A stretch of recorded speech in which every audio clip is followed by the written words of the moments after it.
A very warm welcome all the way from Turkey. This is the Predator EPBF European Pool Championships. And what a day it is today, as we are going to close out the discipline 10 ball. And we have reached the quarterfinals. And this quarterfinal will be between Ronald Regli from Switzerland and Alexa Petselje from Serbia. It will be a race to 8, alternating the break, call shot of course. And in the commentary booth, my name is Tim de Ruiter, and I'm very gladly joined by Arya Sorabi. Welcome, Arya. Hi, Tim. Hi, everyone watching. What a quarterfinal matchup we have, Tim. These are two, well, very capable players to go all the way, and I should say both players have gone all the way. So, be a fascinating matchup. What are your thoughts on this, Tim? Yeah, definitely great matchup. I know Ronald Regli, I believe he's won the title in 2023, I believe so. So he's definitely due for another title. But yet, I think we can say the same about Alexa. So both will be definitely battling for a medal. I know Alexa lost to Niels Vajen in, was it Slovenia last time? Running real deep, I think last 16 or last 8. So he's used to this stage at least, but will want to do a bit more.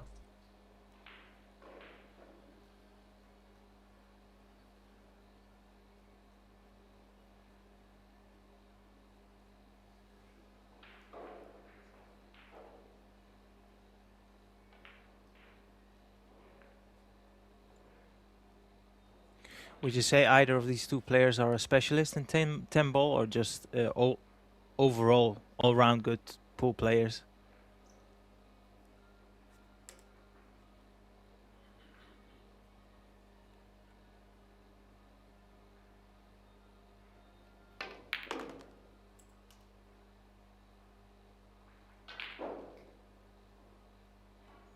Now this is where things will start to get tricky.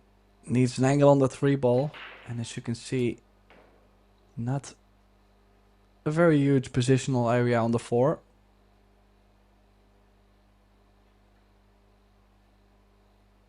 So landing straight on the 3 ball would be bad news. That's why it's come out enough.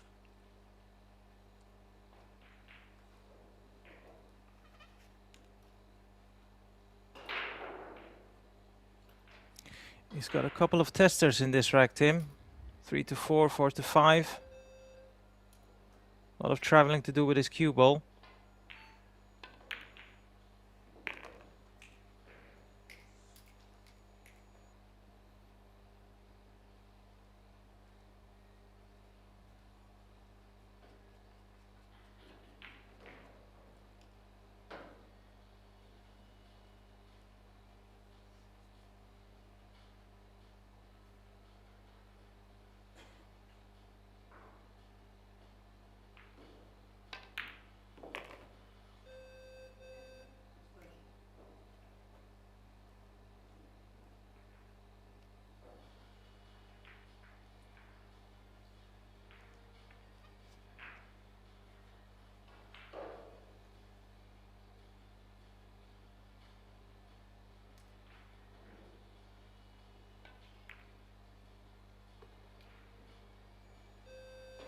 Oh, he's running well. Just one more draw shot from the 6 to the 7.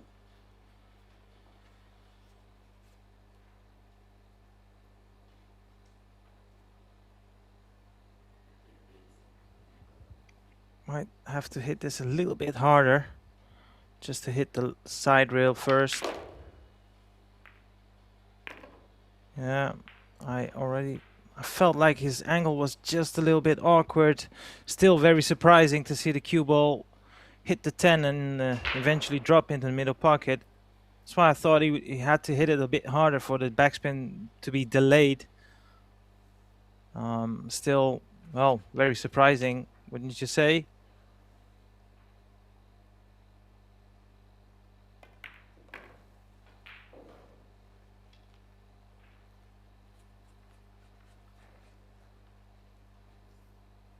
But when you're Ronald Regley, you don't mind.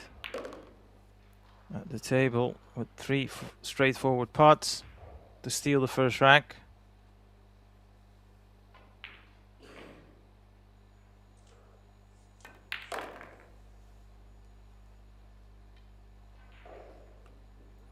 Yes, so the opening rack going to Ronald Regley. A little bit of a gift. Actually wasn't the easiest run out to start off the match with.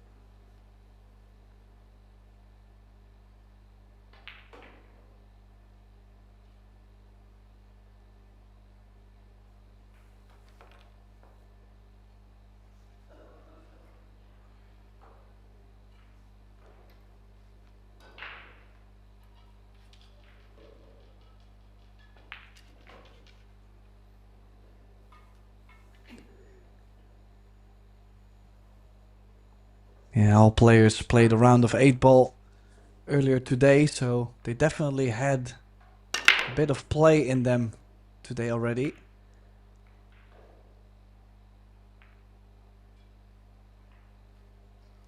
Not the prettiest break, Arya.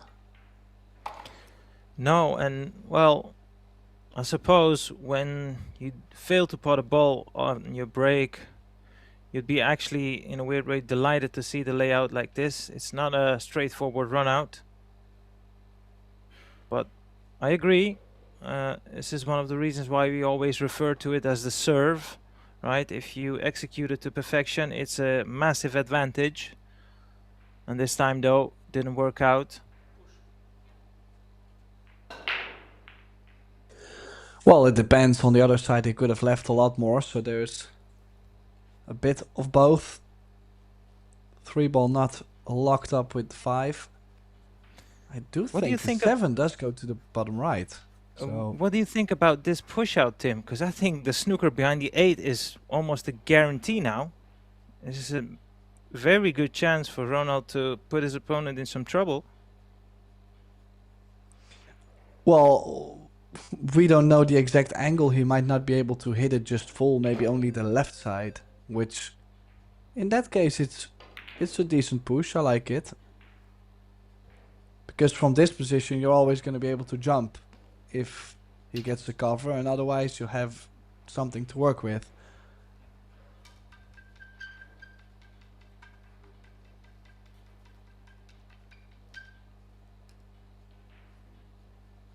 Nice Gucci belt Alexa is representing.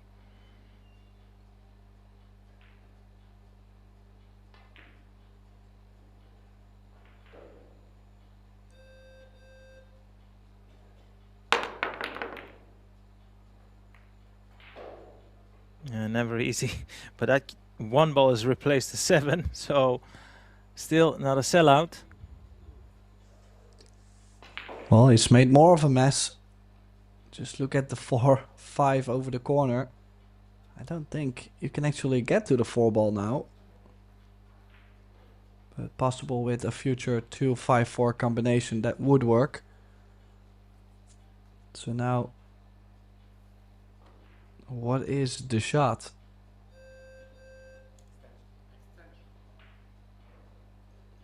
I mean, if he wants to play safe by hitting the 1 from this angle on the top side, send it back up table, it's quite some risk involved. Yeah, he's called the 4, which I don't think is a bad call at all. He's trying to make the 4 off the 1. Yeah, see, that was always the issue with that shot. That second kiss was always odds on. And if he is not left the left edge of the 1 for Alexa, oh, he is called the 4, so probably he can get to it.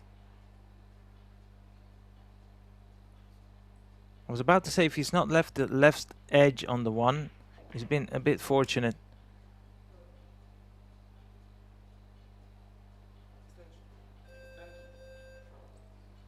It's tight though, Tim. Yeah, I don't think he can get to it.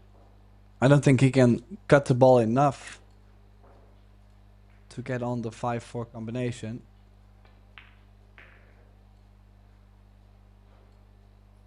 Might be able to follow the cue ball up to the 4.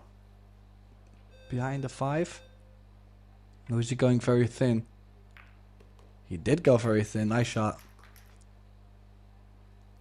Yeah, that was a very delicate shot, and well, it's deceiving, right, Tim? It might have looked pretty easy for viewers, but there's quite some skill involved in that.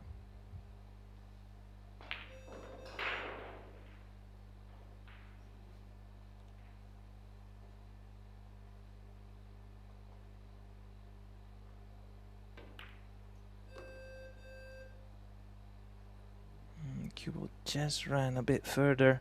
Now he's hampered with the 6. Of course, the pot is still just as easy, but just makes it a bit more awkward when you have an object ball in your way, your bridging hand way, that is.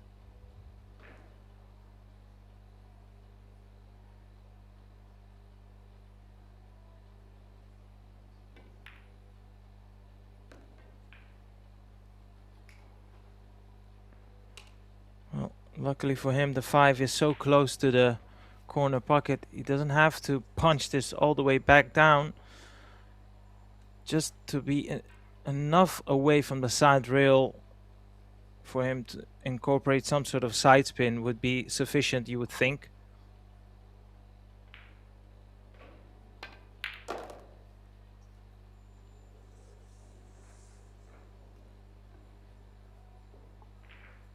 Yeah, automatic angle on the 5 ball to get back to the center of the table.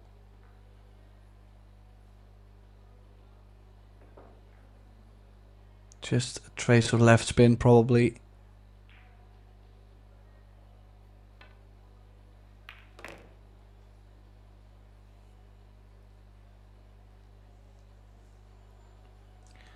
I must say, Tim, when he came to the table, it didn't look as straightforward he's made it look, but he's looking odds-on favorite to level the scores.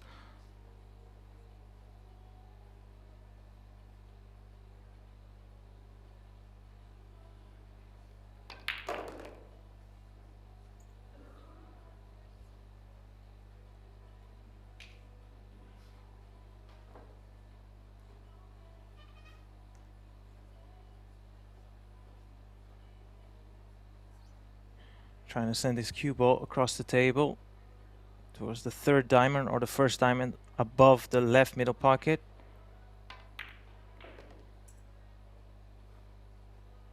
There you go.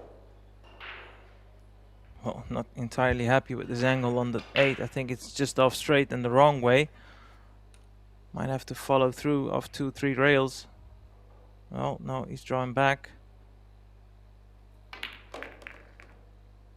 Yeah, played a bit of left spin. Left himself a comfortable angle here on the 9.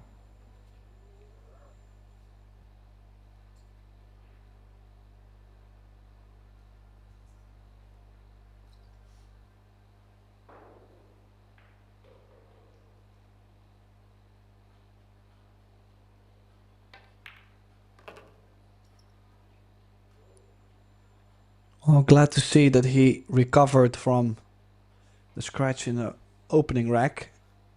I mean, surely he knows the match lasts a lot longer than just a rack or two, but you know, sometimes starting off with a mistake like that, it can cost you 2, 3 or 4 just because you lost the momentum. So the good news for Alexa is the fact that he managed to get this out. And he'll be breaking again. So we're all square at 1.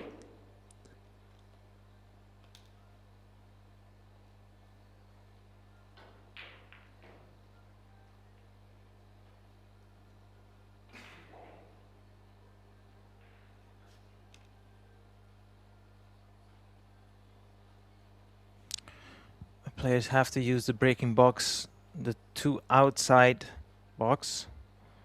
Maybe hard to tell from this angle, but let's say the kitchen has been divided into 3 boxes. They'll have to go to the outskirts just to make this break a bit more challenging. But he's got a nice opening shot here, Tim, and I think the 2 does pass the 9. Let's come around to have a look. Maybe it's tighter than it might have seemed. If the 2 passes the 9, I think he's got natural angle to go off 3 rails and play position on the 2.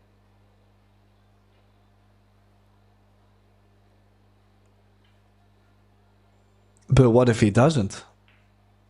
Is he gonna play safety? He could even play the combination, 2 onto the 9. Oh, you make it sound easy, but you're not guaranteed to be straight on it. I think this is a difficult position. Like, as you can see, the 2 ball doesn't have the full bucket. Still feel like he has to shoot. Yeah. Also, the 1 ball in the side sounds like a must make, but Yeah, I see where you're going to this, and well, as soon as he hit it, I thought that was going to stay out. Like you said, the middle pockets have been very tricky, and the worst thing is left his opponent a nice angle to put the 2 into the top left corner pocket, where it will go quite easily. yeah, and imagine the 3 ball is hanging over the corner. If you can lay yourself 1 rail up for the 4 in the top left, 5, 6 are next to each other, the 8 is over the side, and I mean, it should be all over this rack. So it was all about the 1 and the 2, and that's where I felt like, or maybe a save, because the cut into the side was not a guarantee. And yeah, if you get straight on the 2 ball, I think it was all right, but not everything was great either. So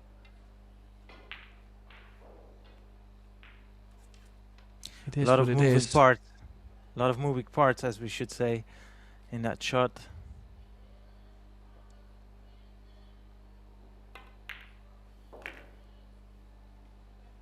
I like the control cue action he's got, Ronald.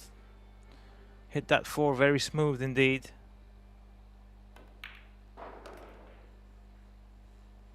Yeah, perfect angle.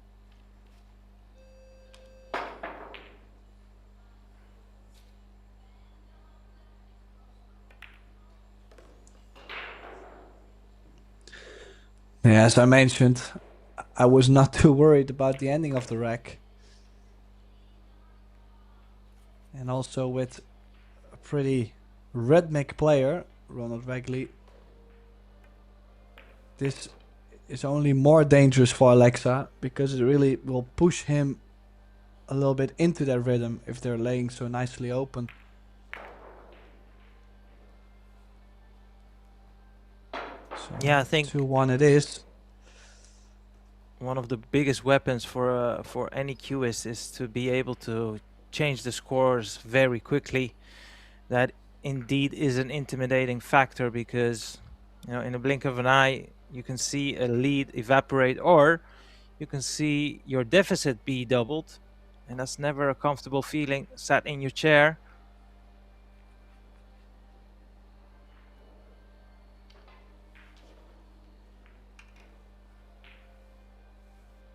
As you can see on the other table, Anna Gradisnik is up against Zalewska from Poland. Another great matchup. We will, as I mentioned, finish the 10 ball today. So the next 3 rounds will be full with 10 ball action.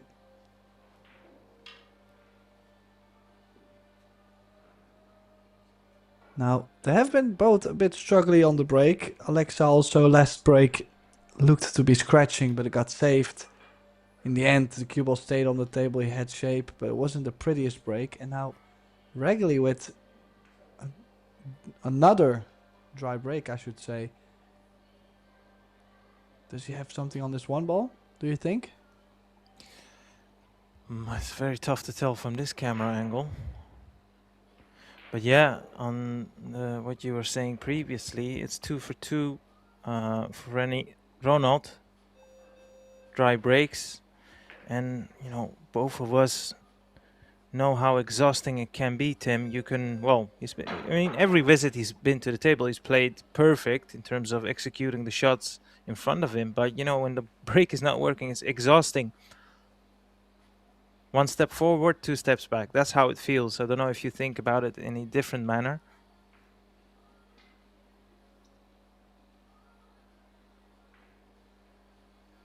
No, I completely agree. I mean, we both know that the break is such a big factor, right? And well, alternate break and you have no break, it can go so fast.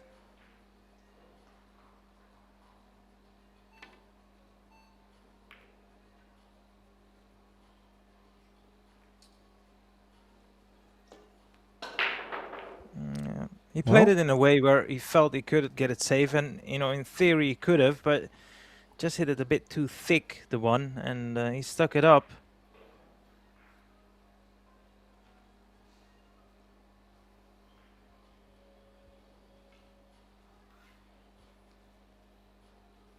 This first positional shot needs to be precise.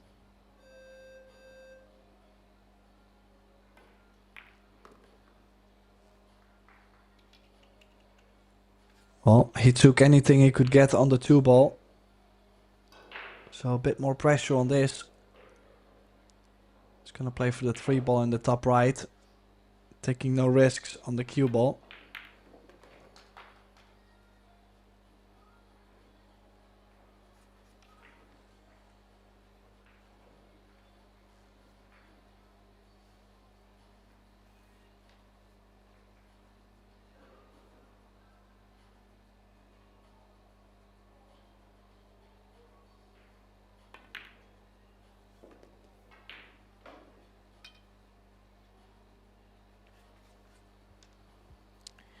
He's a good player on the eye, isn't he, Tim?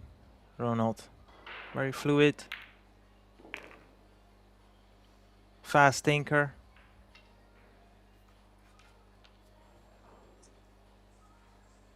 Yeah, very flamboyant style too.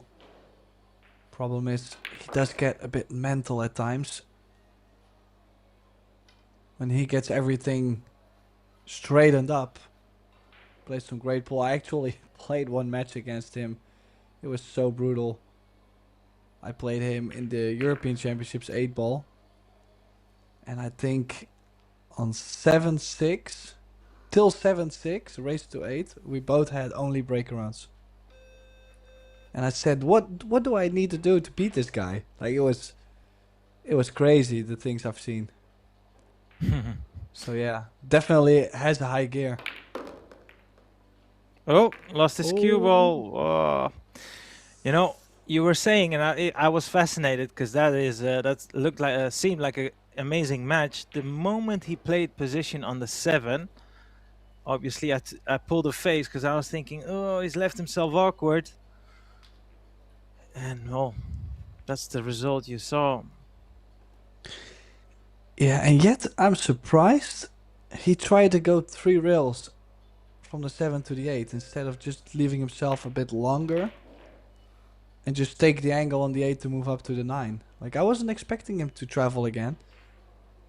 And this is exactly what happens when people start traveling the cue ball around the table. Yeah, very nicely said indeed. Cross the table once again, a little bit of right spin.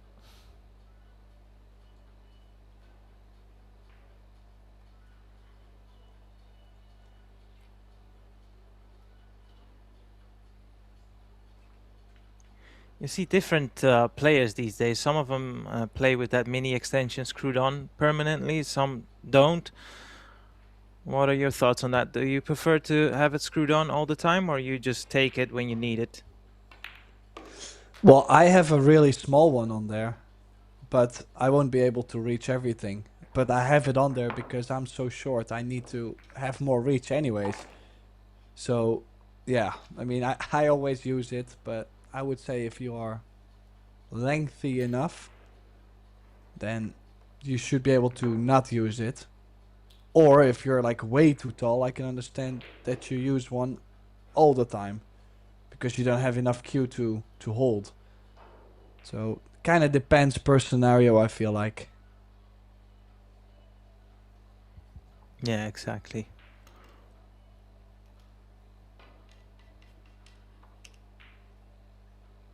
And it's funny, both players are sticking to another side.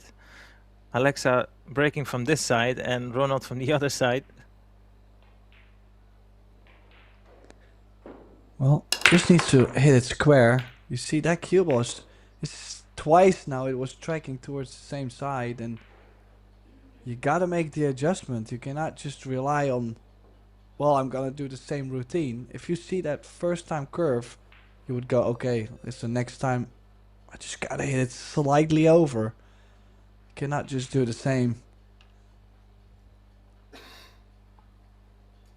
Now, we do have someone in the comments area, and this is a very good point. He said, and if you're Earl Strickland, you have a super long cue. And that is a very valid point, yeah. Because Earl Strickland is walking around with a javelin stick. I mean, yeah. That's no good. Bless him, he is definitely the most fascinating character we've ever had in the pool world. That's for sure. There's no in between. You either love everything he does or you, well, are turned off by it. One thing is for certain, he is one of a kind.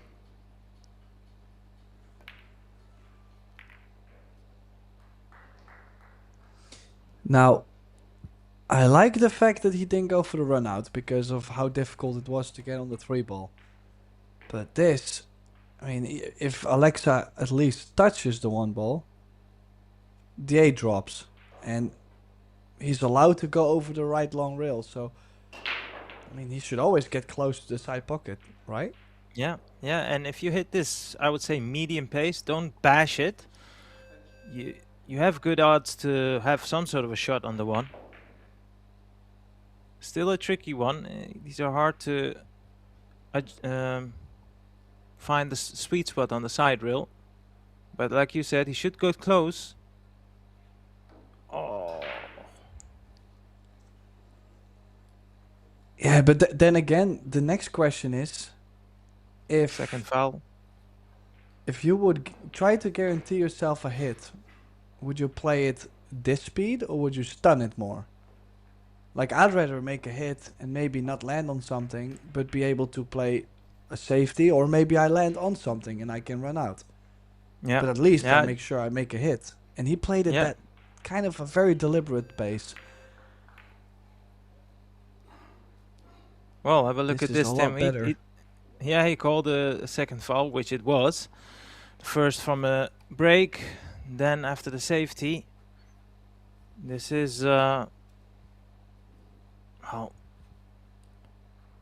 he should make contact with this, I feel, but there's no guarantee, like you saw in the previous shot.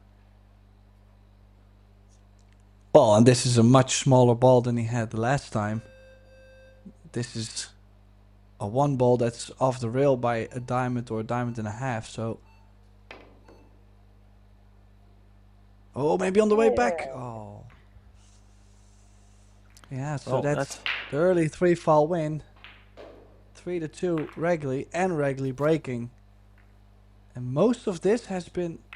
Yeah, it's time for a timeout. I think this is a good plan because Alexa definitely not showing up, scratching on the break. 3 fouls. Definitely no good.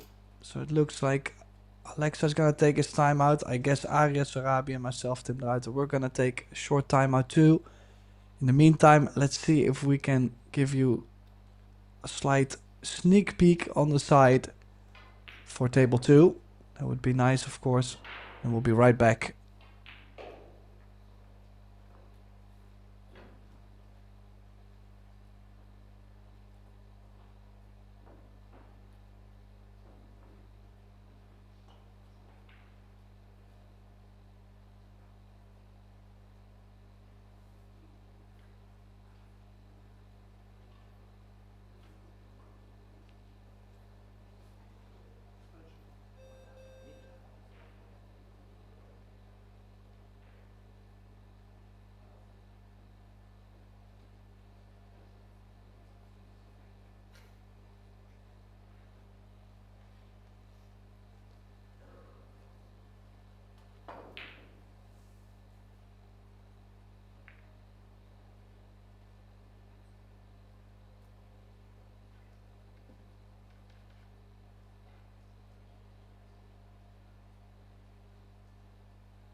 Both players have returned, as Ronald will resume the match. Let's see if he can get a successful break on this time, asking.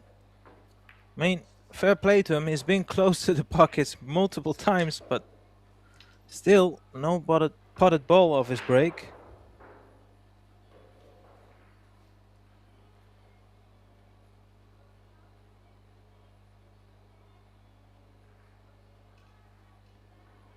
Now, if Alexa wants to jump this one, he could potentially call the 5. But it's not like a shot where there's high reward. Yeah, so he's playing safe. Push out, I should say.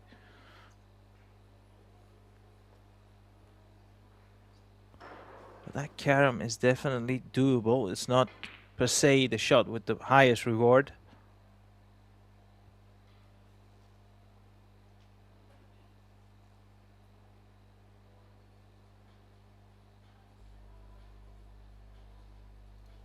Well, and also the 5 ball is a bit out of that corner too. It's not like any contact on the 5 ball does drop.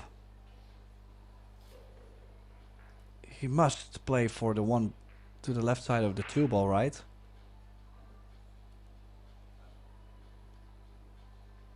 It's a awkward shot. If you pull it off, you look like $1 million. Well, handy kiss on the 4.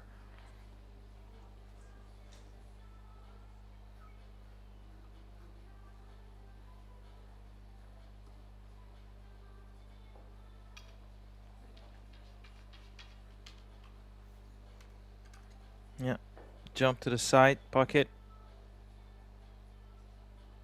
Your good friend Damianos, very keen in these jump shots, isn't he? Yeah, he knows a thing or two about these jump shots, and well, we might have to see another one. That was actually a good jump, but well, couldn't really do much more with the cue ball. Now jump this in, cut the 3 ball in and run out. Show your opponent who's the boss. Would be insane, by the way, but does happen. Oh! Well, that was a very, very good try, actually.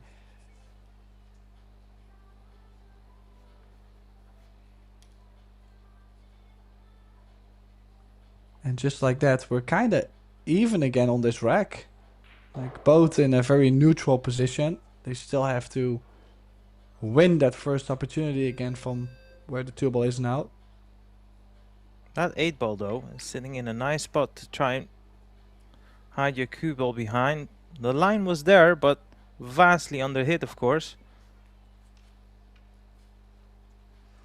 Yeah, I think it's interesting how most of the time when people do not get this kind of hook behind the 8, it's too short. Even though the 2 ball was always going to be safe, just like this one. The 2 ball is always going to be fine, but yet this... Oh, had the pace, but the line... Pacey enough, yeah.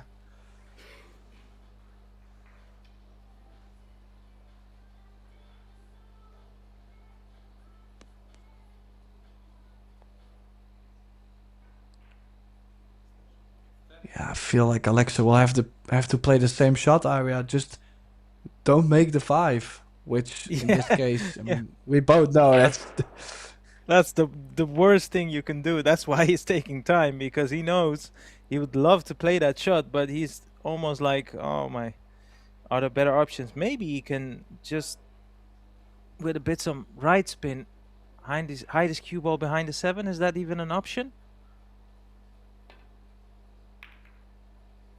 No, he's called a 5, I think, hasn't he? I hope he has. Well, it might be okay enough to where even if... Oh yeah, he's called a 5, but... What's happening? Oh, I thought he was maybe... I thought he was maybe okay enough to make a hit on the 2 ball, but... He didn't give me any emotion either. That was tough to judge. Good luck in potting the 2 and getting on the 3.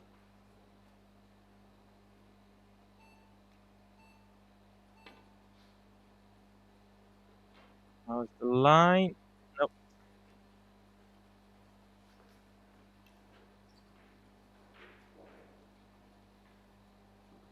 Will he go again for the 3 fouls? Surely not. Well, every time that ball gets awkward near the side or like clustered up and this and that, that's where you see he's gonna play another save, cue ball behind the 10. But he does it in a way to where he develops the rack though. Like the 6 ball will be opened up. It's quite the aggressive save. Cue ball Failed should have been a miserably, bit though. better. Yeah, this is not a difficult hit. And if you can judge the hit and the pace, he could get it safe. The cue ball behind the 6. It's a delicate shot, this, Tim. If he can pull it off, put his opponent in some trouble. Well, is he gonna play little ticky? Cue ball behind the 6. A lot of right spin.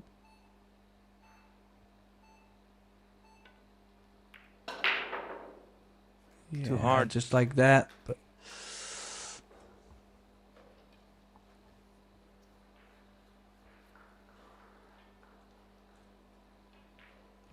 Can he see the potting angle? From this camera view, it's tough to tell, isn't it? I think he can, you know. Send the cue ball up and down. no, I don't think so. I think he's playing the cue ball behind the 3, but he's hit the 2 ball a bit thin. It's okay though. Looked like at first glance looked like the cue ball was a bit pacey. But good shot. He's at least tightening up the ropes on Alexa. He's not getting much after he took a timeout.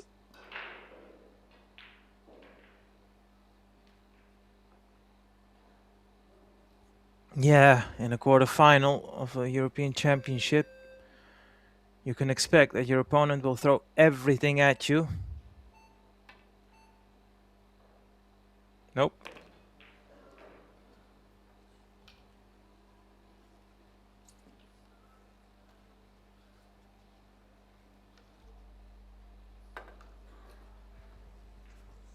Well, gotta say, I understand he's disappointed with his performance overall, but gotta watch his demeanor though, because the more he's gonna walk around like this, the more it's gonna fire up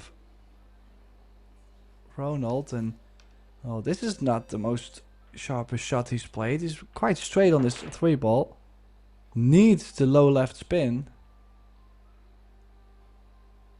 into the short cushion and out up to the 4. Well, and he actually didn't even play with the spin, and he's missed the 3 ball. He's letting Alexa right back in. Yeah, And he did for have the his ball in hand, standard. so Yeah, exactly. I was about to say, for his standard, with ball in hand, that first shot was pretty poor, Tim.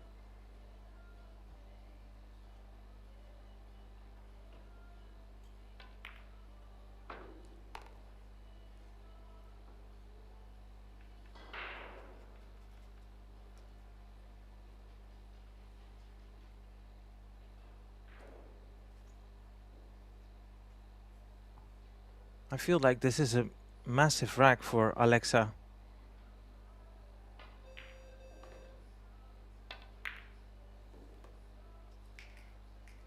Off the back of that disappointment a shot ago, or 2 shots ago, he's now got the chance to put that to the back of his mind. So if he can just apply himself on these last 4 shots, 5 shots, he's restored the score.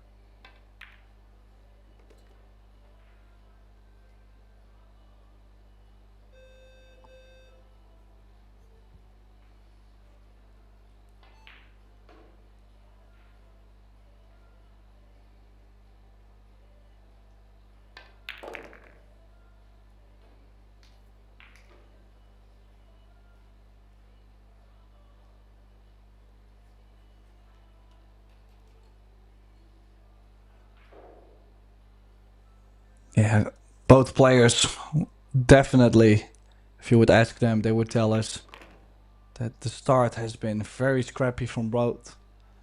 But that's also part of pool. Sometimes it's about the one that sucks the least, I guess. I mean, it sounds strange, but you know, just not to miss a ball more or less can make a difference if both players start to play at a certain level, at a quite low level. In this case, the players will have to just look forward to end the match right, which easier said than done, of course. Yeah, don't know if you agree with this, Tim, but it has a feel about it that it could go all the way this match. And I wouldn't mind personally.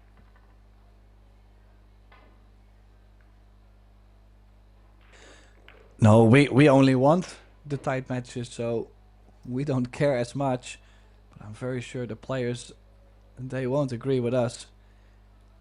But this one feels like both players are feeling the occasion. Quarterfinal, playing another good player. Both guys have had really good results over the years. So, I mean, you just feel that you're in a difficult, tight scenario, and well, can change your game quite a bit. Now he's got to watch the cue ball. See, again, it does pop up to the left. And I gotta say, he's quite fortunate to make the 10. Because he's got the 1, 2 and the 3 ball already in a very nice spot. I think it's... Not sure about the 7 ball. But 4 to the 5. And then maybe 6 to the 7. That's where all the hard work has to be done.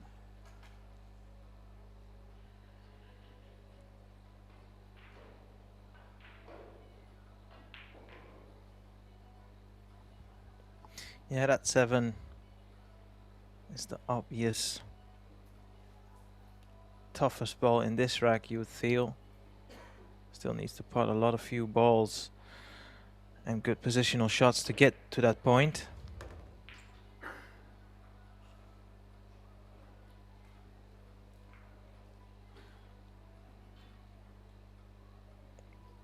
Already a bit thinner on this 2 than would have been ideal.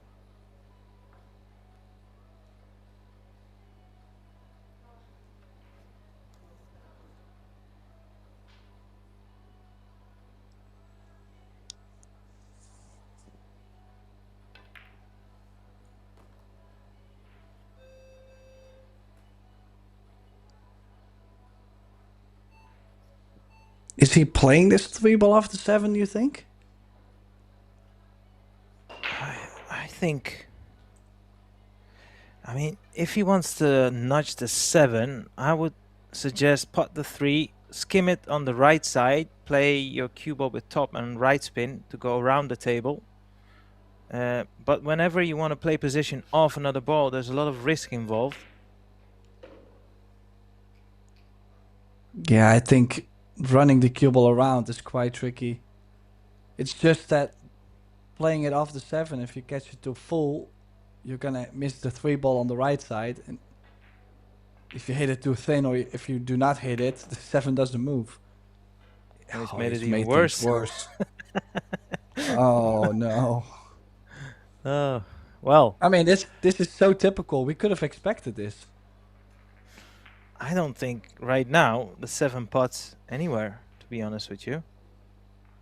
So it's likely to be a safety battle on the 7, unless he can manufacture an angle and still try to develop it. Well, I probably would play a safety on the 4.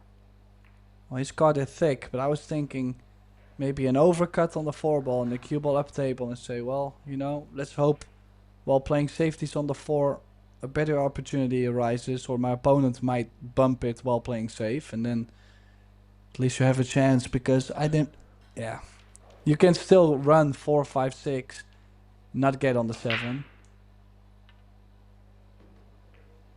Unless you're gonna try and open it up off the 5. Like hitting the rail first on the 7. He doesn't want to be on the rail to do that.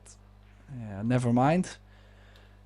Man, our suggestions are not good, Arya. We are lacking. Yeah, well, I was about to say, when even if you remove the 8 ball, right? Still, that 7 is in a very awkward spot. With the 8 being there, well, you just feel there's no way to run it in one visit. So you might have to play safe, either prior to the 7 or on the 7. Where is his cue ball going?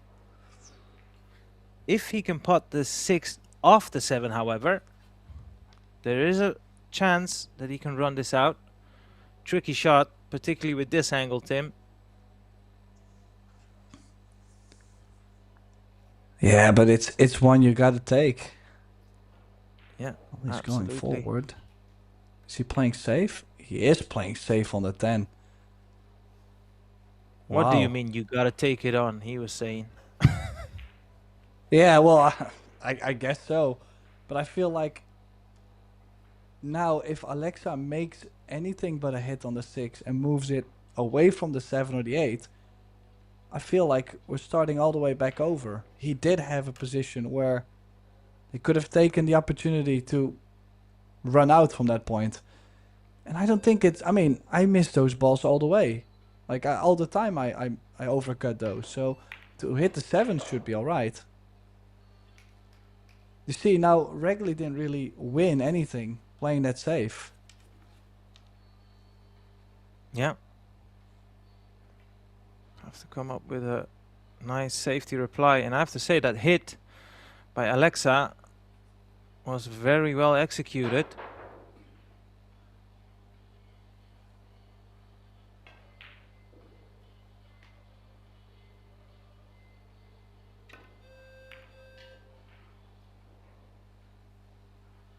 This might be a coincidence, Tim, but I noticed a pattern here. When we were playing, the first discipline was the straight pool. The background lighting was green. Now we're playing 10 ball. The background lighting is blue. So probably when we play 9 ball, it's going to be yellow. But when we play 8 ball, all the lights are shut down. We will have no lighting in the arena.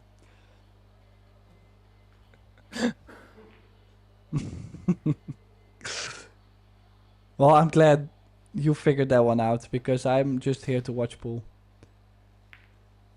Oh. Now, this must be something, right? There must be. You can play the 6 into the 8 and leave the cue ball behind the 7. Yeah, it's an option. Need to judge Or this to make the perfection, 6 in the though. corner. This seems too thin to me to play that shot. It's very risky in anyway, so... Has he called anything? I don't think he has. Well, he has. Like you said, into the corner.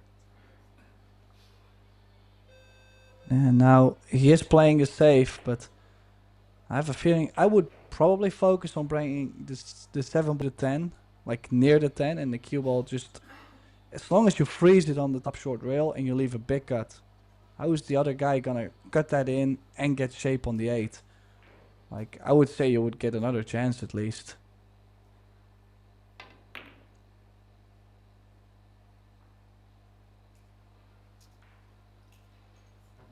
He's tried the bank, I feel. Well, I don't know. Maybe I say he's tried the bank, but when you look at the cue ball, you'd say it's unlikely, so...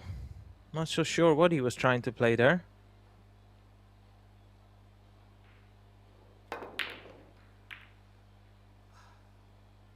Yeah, that was not easy from the rail.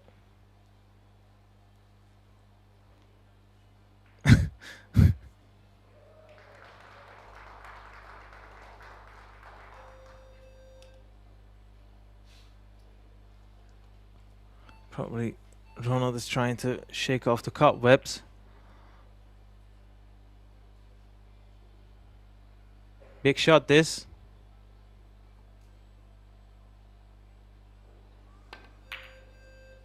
Wow, to go for that. I mean, maybe I haven't been playing enough, but those are so tough, you know, and it was also not a guarantee to actually have something after. Like you had to put quite a lot onto it. I can Well, imagine there must have been a better way. on this occasion, Tim, I have to admit, I feel like that was a must-go shot, but in all honesty, I'm a bit surprised he didn't even threat the pocket. That's the biggest surprise to me.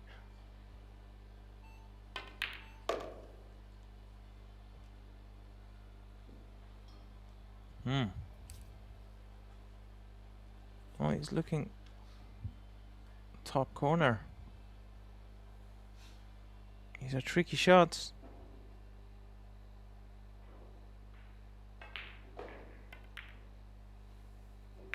But not for Ronaldo. What a delightful positional shot he's played there. Gorgeous piece of cueing.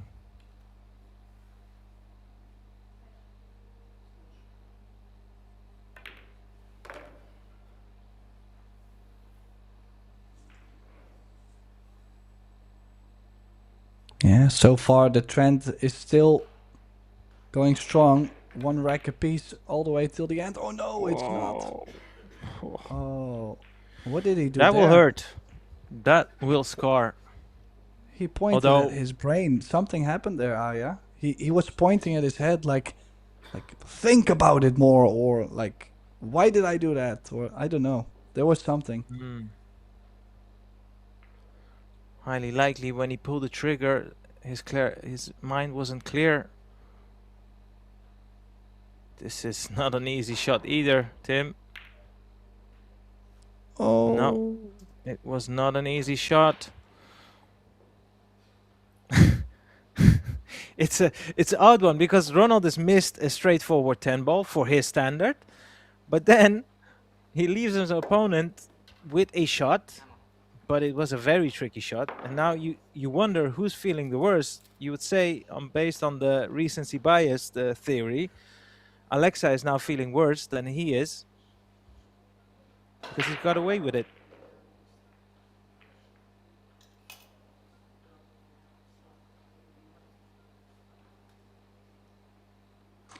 yeah, so it looks like now we've got the other timeout. The good news about that is the fact that we are gonna take a little break, and after we will play this quarterfinal out till the end. So we're gonna take a short commercial break.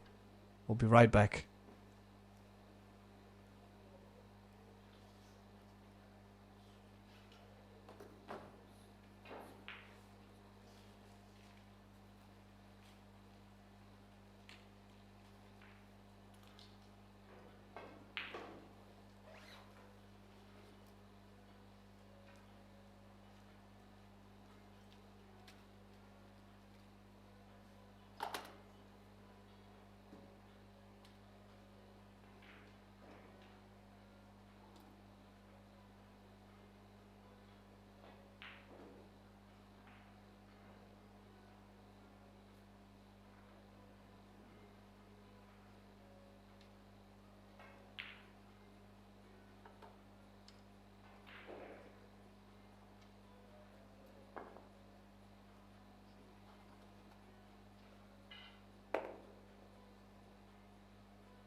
as Ronald just resumes the play. Well, more of the same, unfortunately for him. He's had absolutely zero love on his break. He's now broken 4 times and 4 times failed to pot a ball, and this time he's left his opponent with a, well, straightforward pot here on the 1.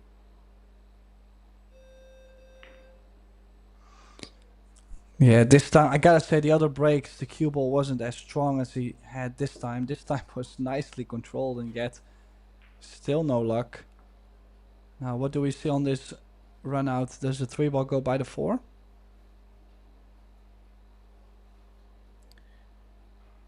I think it does. Well, we're gonna find out very soon. I think it could be pretty tight. And I think Alexa thinks the same. He might even play the carom, Tim. Yeah, I think he will play the carom actually.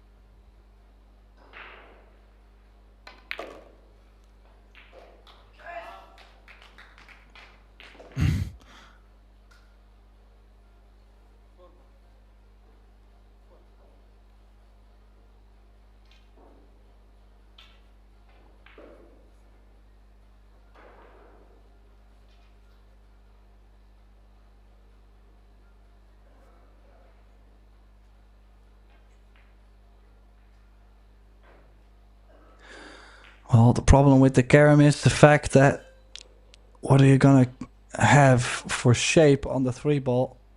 Always a bit of a gamble. Yeah. The answer is exactly nothing. Yeah, but I mean, I understand it's all about making the ball. But imagine if he had played it, maybe not double pace, but 10-15% harder. He would have played both balls into everything in the open position. So a bit of both. Could have played it a bit better on the other side. A bit unlucky to stick behind the 9 ball. It is what it is. 3 ball into the side. 2 rails escape.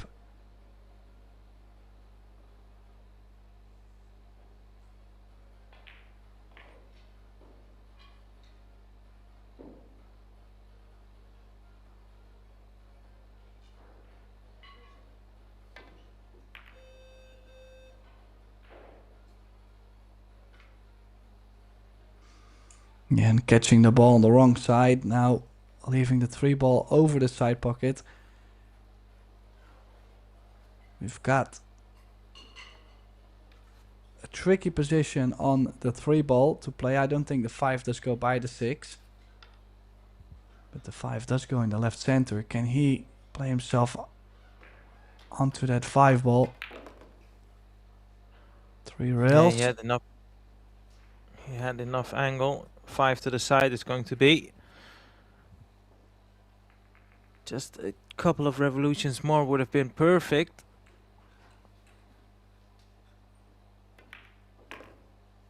Yeah, nicely recovered.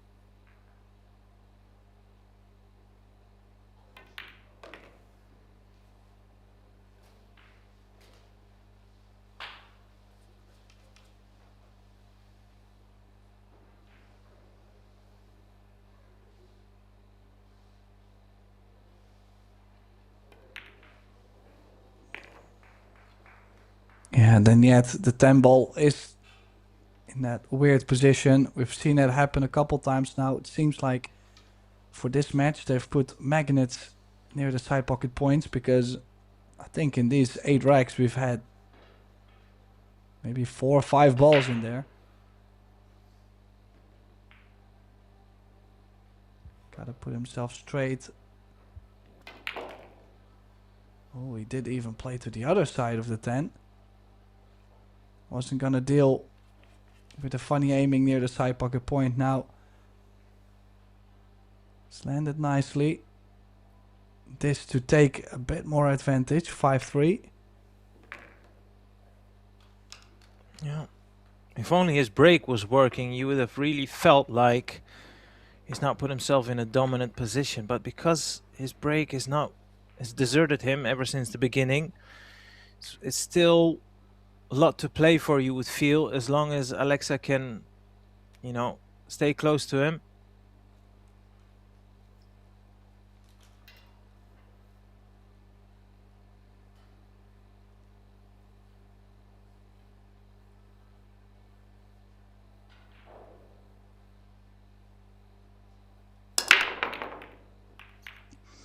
Yeah, again the cut towards the side.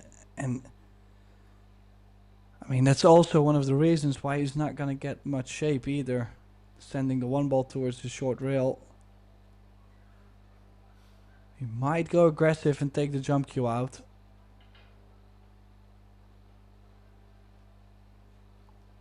A short while ago, you might have heard something on the background. Well, all these quarterfinals ongoing, 2 of them have finished. Jakub Konjar from Serbia. No, my mistake. That's not Serbia. That's, I think, it's Slovenia.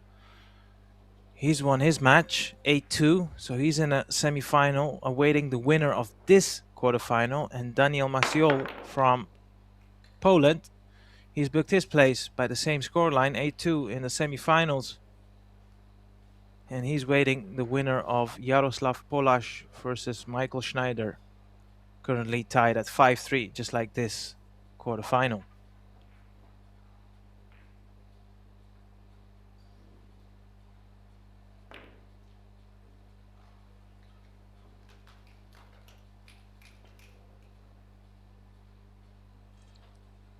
Well, did he leave a gap? I think there might be a gap between the 5 and the 7. Yeah, no jump cue.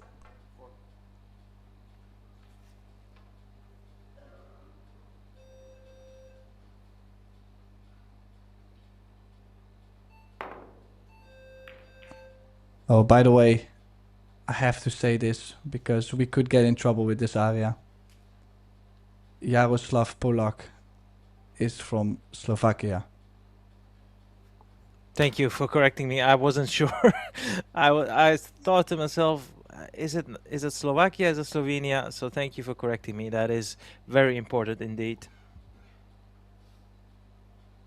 Oh, and also Jakub Konjar, same thing. Just to make sure, because they have similar colors and that little logo, but there is a difference.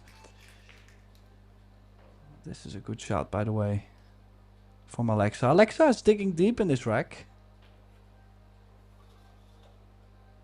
Yeah, there's, like I said, I feel like there's a lot to play for because of how the break has been proving a difficulty for both players, in all fairness. So even though he's 2 racks behind, it doesn't feel like this match is without his hands by any means. And have a look at this, Tim. This is a great opportunity to close the gap by only 1 rack.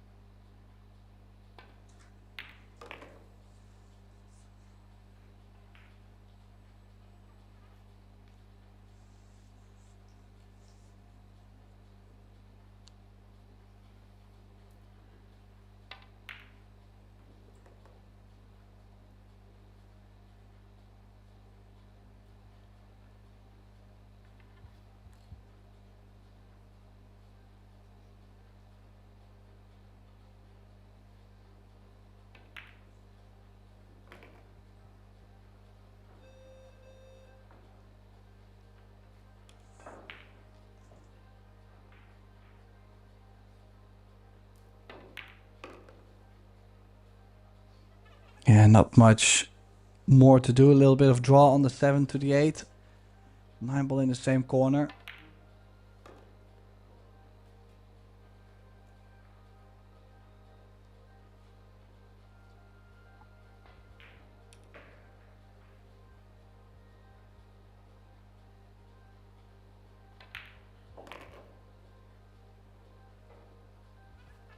Little bit straighter.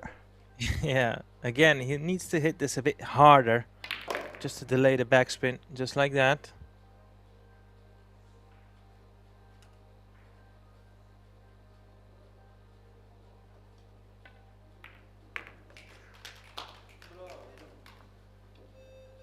Did what he had to do.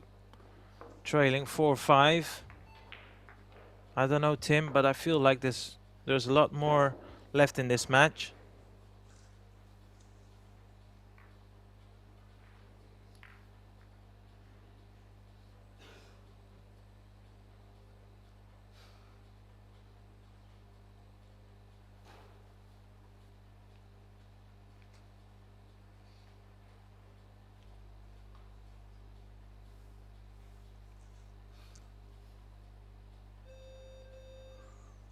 Now, let's try again. Regularly to break balls. Did hit him square last time. Oh, there was a lot of spin on the ball. As I say, every time you cut that cue ball into the long rail in front of the side, that's when the one ball is just gonna lay up over the side, the short rail.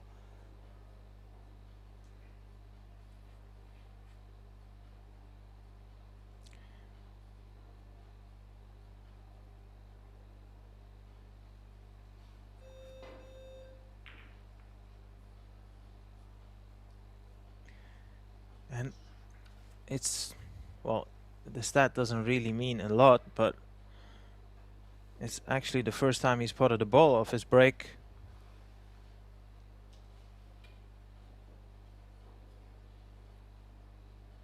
In 6 attempts.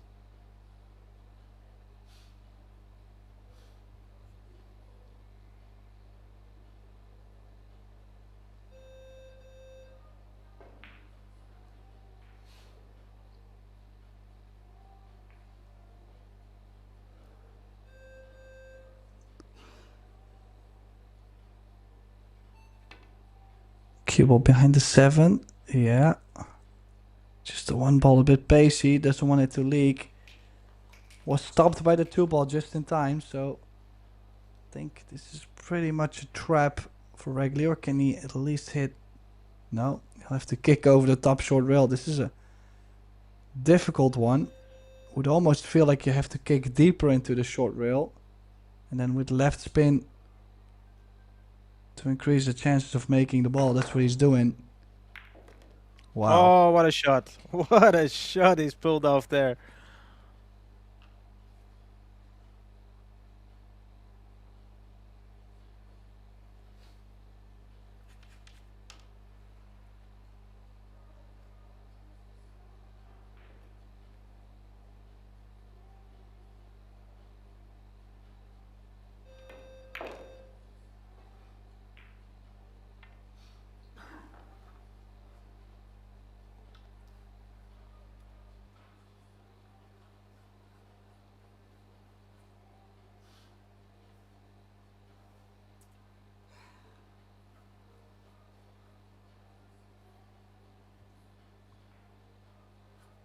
How about this then, Tim? What would your plan would be from this position?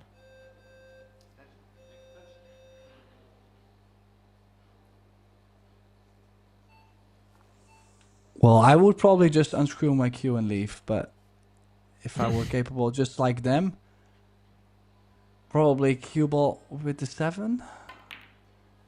No. He's played a 2-way bank.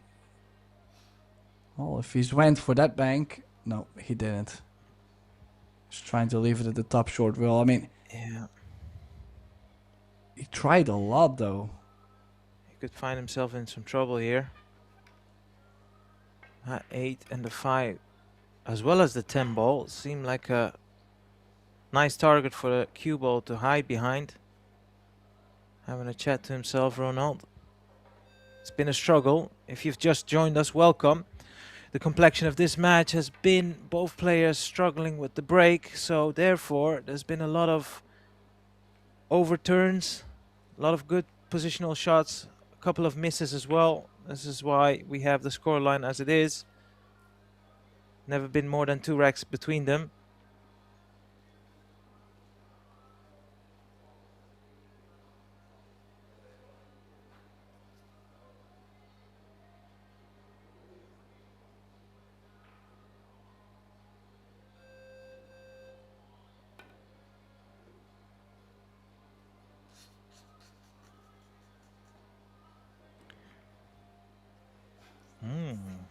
Does that 5 pass the 8? You can see both of them. It's just been such a tough day at the office. Quarterfinals, European Championships with a medal guaranteed for the winner. Both players are way better than it might seem right now at the moment, but it's been that type of game, hasn't it, Tim? Yeah, I mean, it's a classic battle of two players not trying to give up, but everything they're trying to do is just, well, it's just not happening for both sides. Just like this, like, I mean, if he only gets on the 5 ball, you would imagine him to be out, right? Everything would be wide open, but yet he had to land funny on the 5, and it just has been this story over and over the whole match. Yeah, I thought he would have increased his odds by trying to hit the side rail. But what a recovery shot that is, by the way. That was not easy whatsoever, Tim. Now then, it's a must-win rack for me. There is absolutely no reason why he shouldn't run out from this position to level the scores once again. It started off as a race to 8. If he will do what we expect him to do, it'll be a race to 3 for a place in the semi-final. Doesn't get much better than that. A lot of tension in the arena. So underhit this as well. I mean, I'm sure he's favorite to make it, but he's made it a bit more difficult than it should have been, this putt on the 8 ball.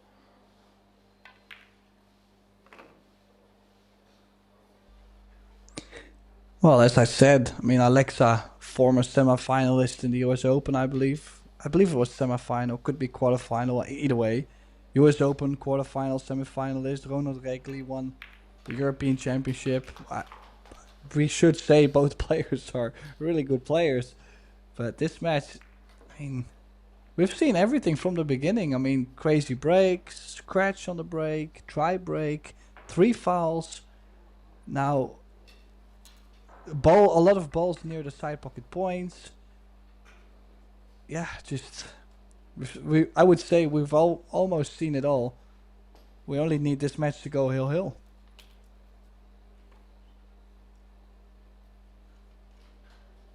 Yeah, I was just trying to dig in some of the stats for Alexa. As you can see, he's a young man, and in the year of 2021 he's won his gold medal at 9 ball. It was the under 23 European Championships, but for my money, I think his most impressive feature in the same year was reaching the final of the Euro Tour Antalya Open. He did end up a runner-up, but still, that is quite a achievement for a young man.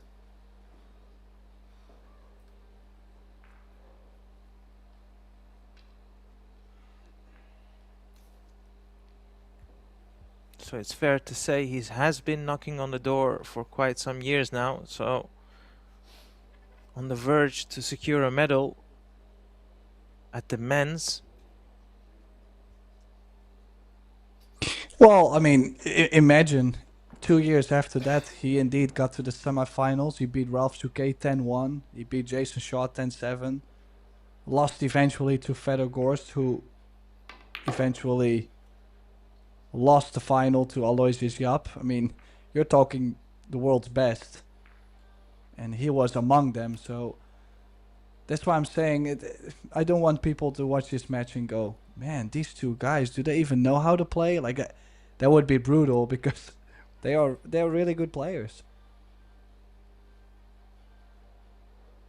And lastly, on the stats, this 10 ball European Championships, on 2 separate occasions, he has reached the quarterfinals. So probably, maybe that's in the back of his mind as well, that he is desperate to at least go a step further. It'd be heartbreaking from his point of view to once again land in the quarterfinal, which is no mean feat by any means, by the way. Well, I know the feeling to be stuck at that same target where you could have been a world champion, but you might have never been further enough than the quarterfinal in a European championship. Then you feel like, man, why am I not getting over that hump? You know. And for some players, of course, that's the last 32 or last 16.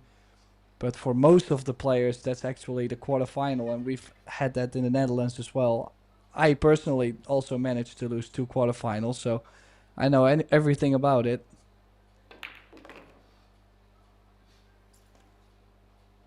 Yeah, they tend to scar, don't they, Tim?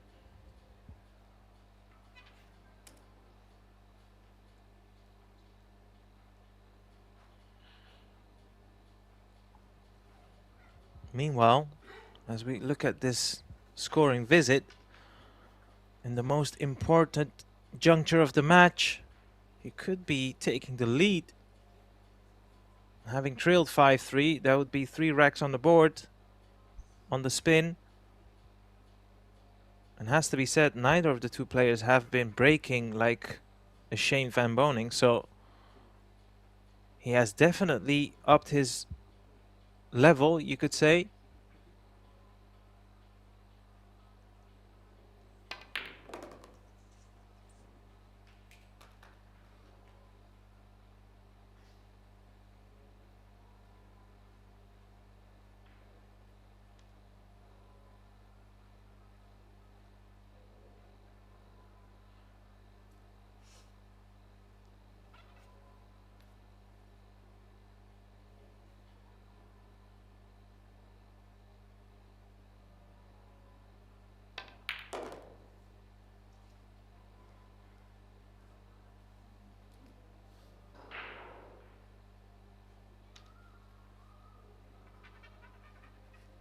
Bit off angle maybe on the 8, or Yeah, I can't tell. No, I think he's got a nice angle here off the side rail. No, he could have held it.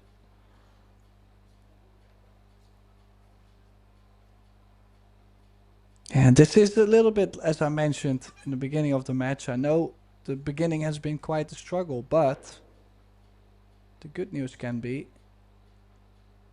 just focus on a good finish. Just try your best not to miss any weird balls towards the end of the match. And now at 5 each, he has come up with a nice run out. But we are very entangled in this battle now. And our next round is in 38 minutes. I'm starting to doubt if we'll make that, because they certainly are trying to get us on the edge of the chair, and a hill, very possible.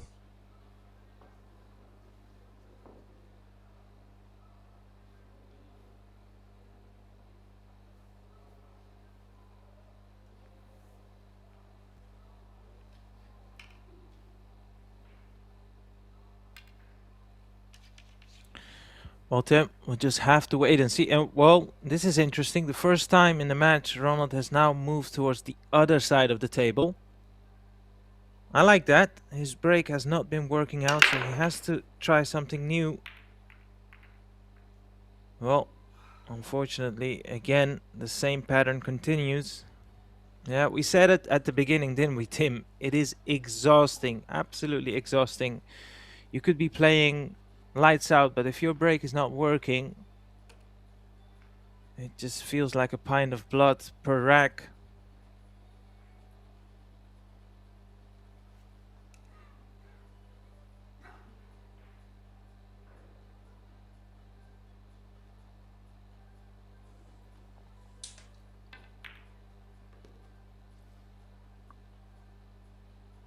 Yeah, 6-7 combination, you would say, quite available.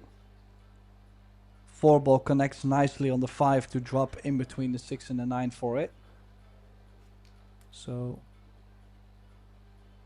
yeah, well, it's just gonna depend on what exactly he's gonna get on the 6 to move up to the to move down table for the 8-ball. This indeed could be the moment of the match, even though in the beginning of the match he really looked like he was already devastated when he missed the opportunity, I think, at 3-2. Yeah. Or 2 each. Yeah, I think I mean, it's a correct assessment, Tim. In the beginning, up until 5-3 behind, he definitely looked slightly weaker. I wouldn't say a massive difference, but ever since he was 5-3 behind, as you can see, he's won 3 on the spin, might make it 4 or even eventually 5 to close out the match. So he's definitely gone up a gear.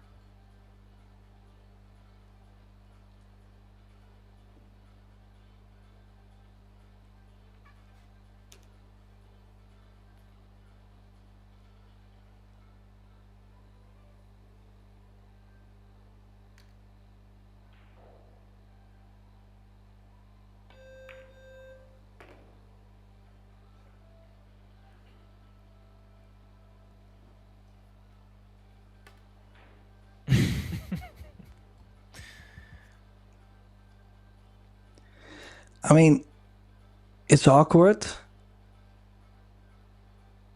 And I'm wondering what exactly is he gonna get on that same 6 ball. Because if the cue ball was out a bit more, he could stun the cue ball off the rail for angle on the 6. And if he lands straight on the 6, he might have to draw into the 9. Like, everything could be way off. He's even going forward. This is awkward. Yeah, he didn't get on the shot. Yeah, this is unbelievable what's happening. Yeah, it's the cue ball before it. That's where it went wrong. He's left himself in a no man's land, and like you said, the shot always looked like with a high risk of not getting on the 6, and that's exactly what has happened. And you know, you have to consider a good safety from this point. Don't think he can play the bank and play position on the 8.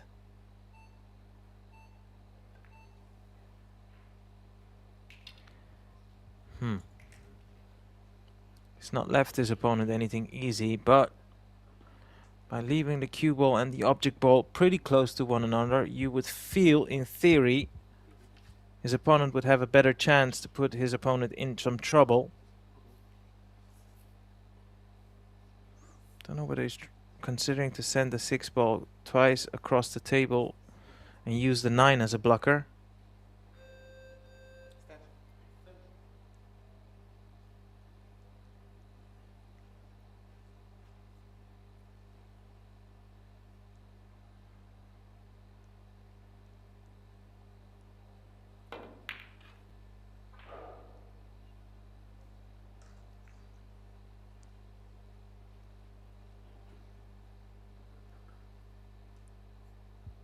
Yeah, good 6 ball.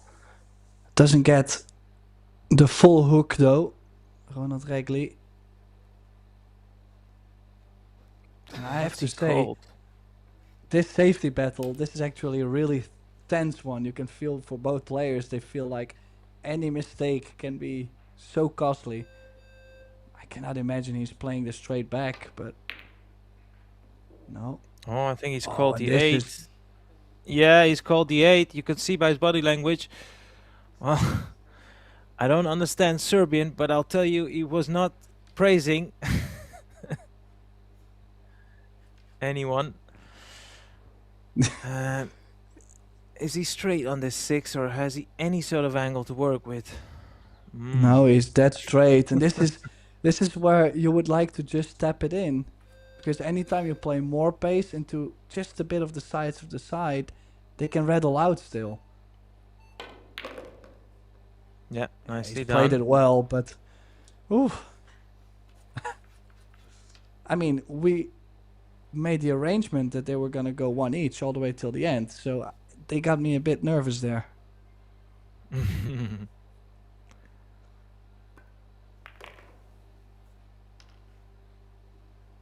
Well, Doesn't want that 10 ball in his way. No, it's not. Yeah, so 6 on should be a reality after this. Did I say 6-1? My apologies, 6-all. There we go. Perfect on the 10. What started off as a race to 8 is now a race to 2, Tim. And Ronald has won the leg, so if it will go to 7-all, he will have the final break of the match. Although in his case, I don't know if he wants it.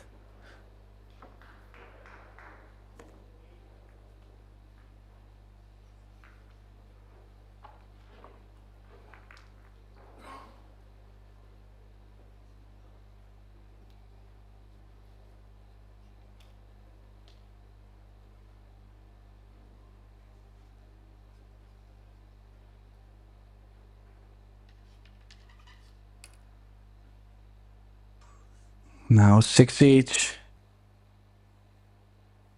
This is starting to be a thriller for a medal on the European Championships. And again, the cue ball straight into the long rail.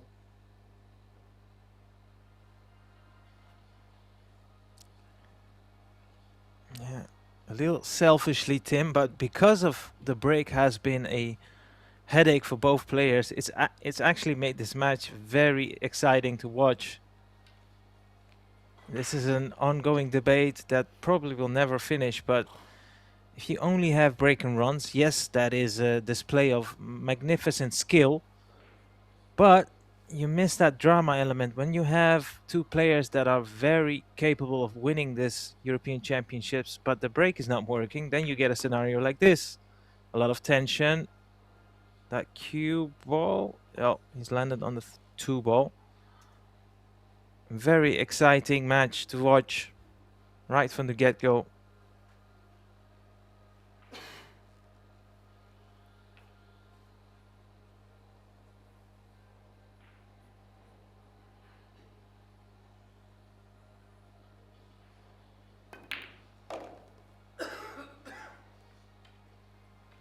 Oh, that nice 2 ball. A little bit of a nudge on the 9, but actually I think it helped him to stay quite straight on the 3 ball.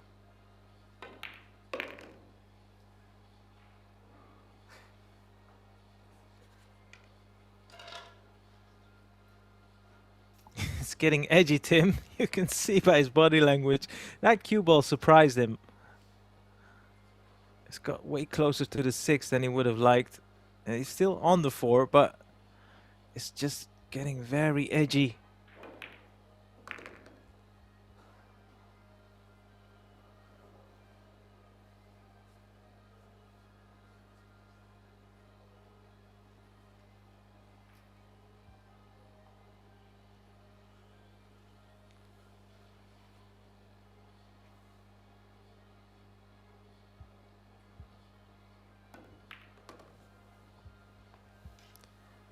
Former European 10-ball champion Ronald Regli in with a chance to get himself on the hill here.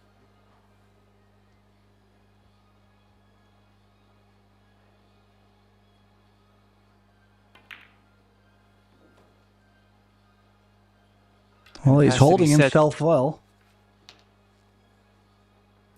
It has to be said, Tim. He's not done this without any hiccups.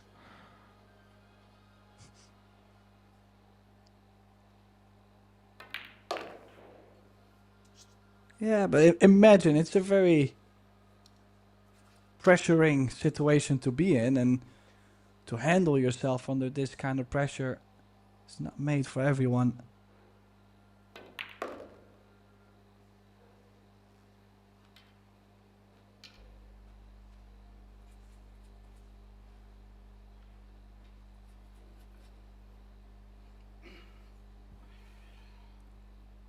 Smooth stroke required. Yeah, awesome. Well, he'll go on the hill. It is Alexa to break. Both players are out of timeout, so we will see the conclusion of this match without any breaks. Oh, my mistake. It's Ronald breaking. So he who could potentially run out this match. And boy, would he love to do that, Tim.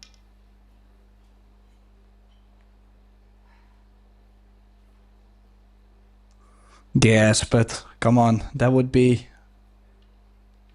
that kind of finish would be way too clean for this whole match. I mean, can you imagine a break and run? This match has been horrid on the break. Oh, he's hit it square this time. Right side again.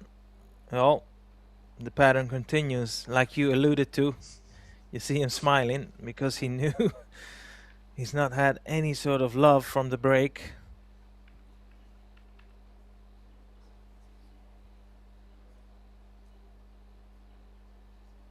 Yeah, now cue ball behind the 6-7 can freely bank the 1 ball down table, right?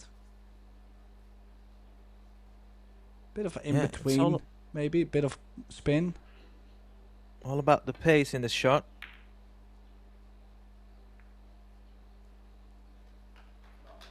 As long, yeah, that's the thing. Like, I'd rather not have the cue. Well, you could say either the cue ball 2 rails guaranteed frozen on the 7, and it doesn't matter where the 1 ball is, or play the 1 ball always past the side, and leave something like this. But you cannot leave end space between the 6 and the 7 and the 1 ball over the side.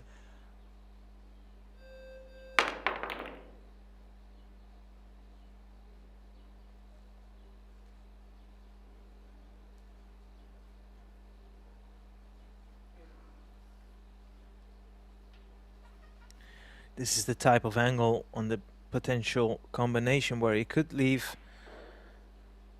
the 1 on into the same corner pocket, because he has to hit this a bit thinner than normal.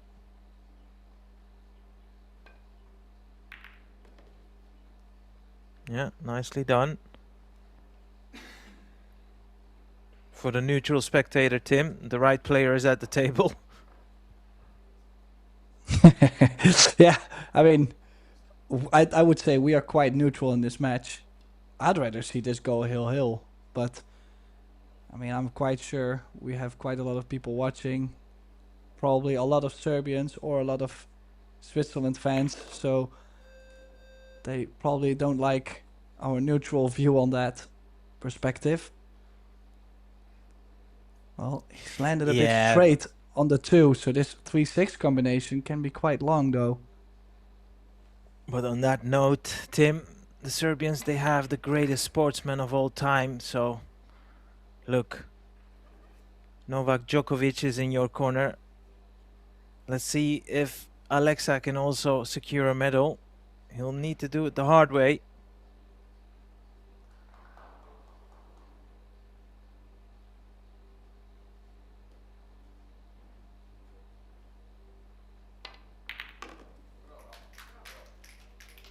Executed to perfection, Tim. Just what he would have wanted.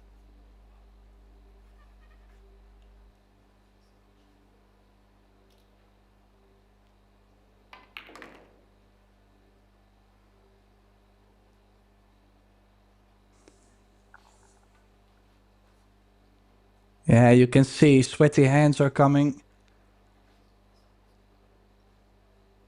Just gotta make sure to stay with the same rhythm he's been playing the whole match. A lot of people, they start to go... It doesn't matter if you spend more time on the shot itself, you know, just looking around and checking angles and all. But you still gotta have that same pace around the table, where people start to stand still, stop moving, start to do very funny things, and that's where they play themselves a bit out of stroke actually. But Yeah. you see every time he shot, he hasn't really stood still any second. Just kept moving like he's done the whole match. Yeah, nevertheless, he's going to level the score here. 7-all, one final rack to decide who will prevail to the semi-final. We said it at the beginning, it had this feel that it could go all the way, and it's gone all the way. Little smile to one another. Alexa. Good to see both players have a lot of mutual respect. Has to be said, Tim, this match has been played in very good spirit indeed. Well, one final break. Can he pot a ball on his break? Well, the odds for him to make a ball on the break were quite okay. I think his biggest struggle was keeping the cue ball on the table or get shape. Because his cue ball has been running into the long rail or scratching. Can he make a solid hit and a shape after the break? Well, for the majority of the match, he has been breaking on from the left side, from the main camera angle. Let's see which side he'll pick first. Yeah, I don't think he's gonna change that. No. Yeah. Well, this is it. This is what we've all been waiting for. Hill for a medal.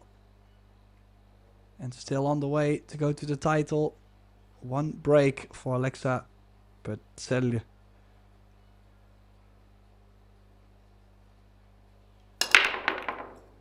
Oh, this is much better. And he makes a 6. Makes a 3. Does he get something on the 1? I think he has something on the 1. This is unreal. This is the best break for the whole match.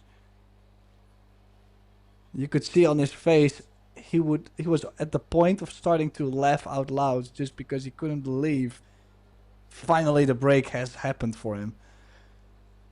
But it's not over yet. Cannot laugh too soon. No, this first positional shot, Tim, could potentially be the pathway to a victory, a famous victory. He's failed on this similar position on 2 separate occasions, quarterfinals, in the same division, 10 ball. There's a lot at stake here for him. Oh, this has come short.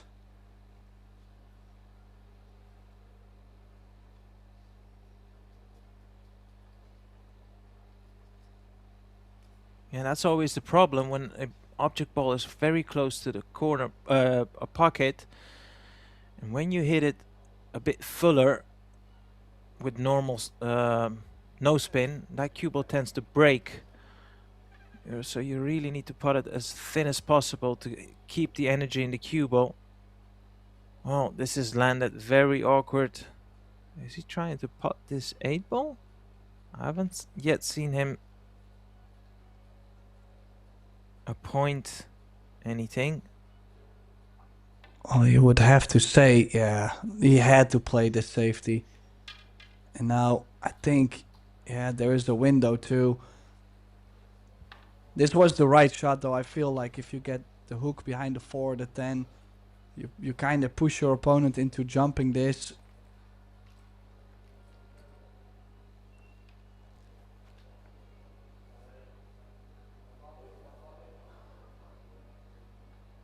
Now then, Tim, this story still has one more chapter to be written.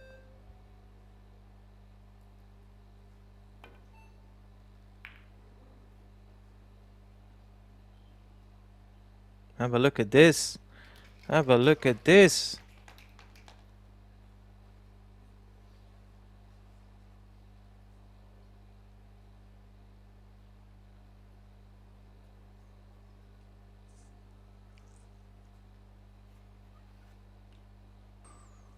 Yeah, you have to go 2 rails. You have to catch the top side, push the 2 wall to the bottom short rail, and hopefully the 4 or the 10 come into play. You could go off the short rail 1 rail also. I don't mind the 1 rail with left spin. Oh, he's played it super soft. Dead weight on top of it. Dead weight on top of it. This is beautiful. What a shot there from Alexa.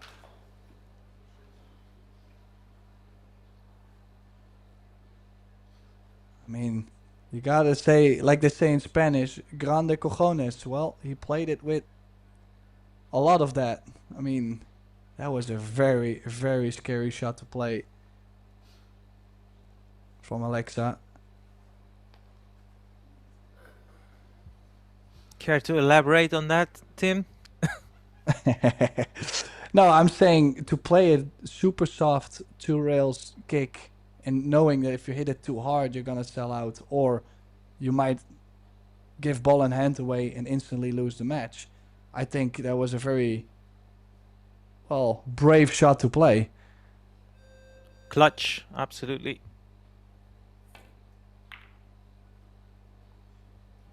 Let's play another one, nice though. Line.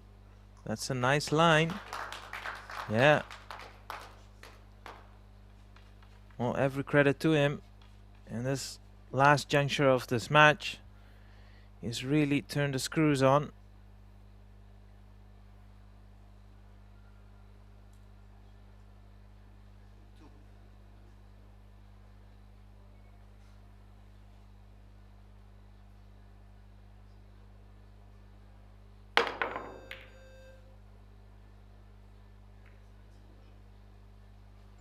And he's left it on. It was a bit of a all-in shot, the jump was. Didn't really see much for safety opportunities, but imagine if he had made it, of course. Gotta take that into account, that little risk.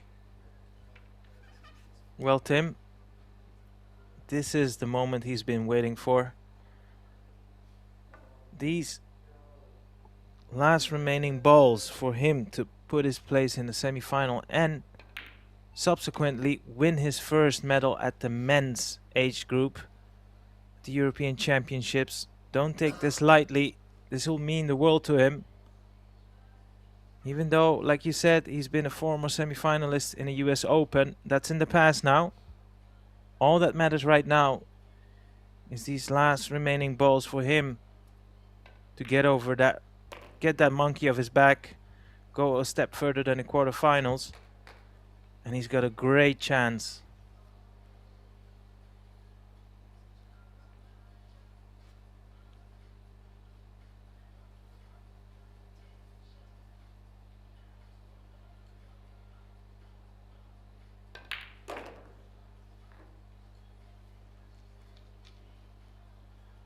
He started off this match on the back foot, couldn't get his break going, trailed almost all the way through from 5-3 down. He came back strong at his opponent, went to 7-6. Well, his opponent draw level. And now just 3 balls remain for a place in the semi-final. Showed a lot of character. Regli does know that he had the opportunity at 6-5 up. So if only he could have taken that opportunity, he would have played himself onto the hill first. That's a lot of ifs, of course. But that's probably the only moment he's really reflecting at. Either just the whole start of the match or at 6-5, that opportunity. Well, he did land a bit straight on this 9-hour, yeah? Yeah, I think if he just plays the stop shot, so one thing, he won't leave himself dead straight on the 10. So one big stroke required. Absolutely glued to the rail. It's one he should make, but he's got an extension, I believe, or hasn't he? This for a place in the semi-final.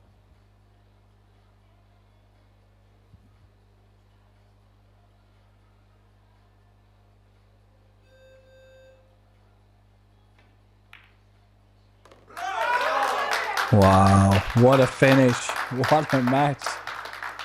So that means Alexa Pitselia will be going through to the semifinals, keeping his hopes up for his first gold medal in the men's division.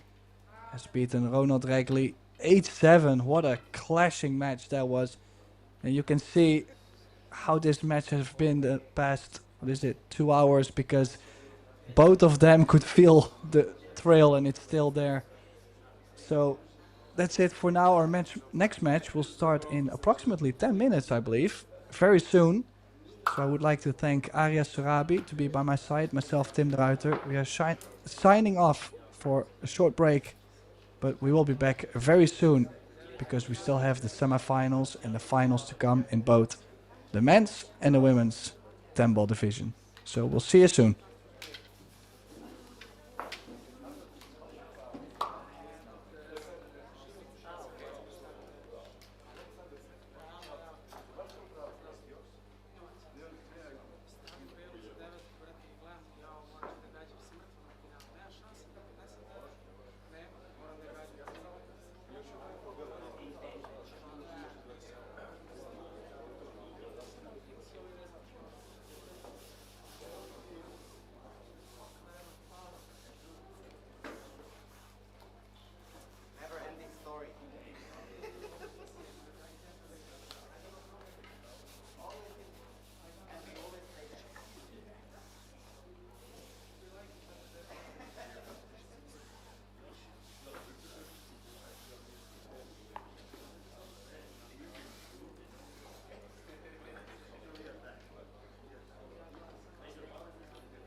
Good afternoon and welcome to the Miracle Resort Hotel in Antalya and the last rounds of matches in the 10-ball division here at the Predator European Pool Championships organised by the European Pocket Billiard Federation. We're at the semi-final stage, so let's meet our competitors. Firstly, with the women on table 17, Olivia Zalewska of Poland.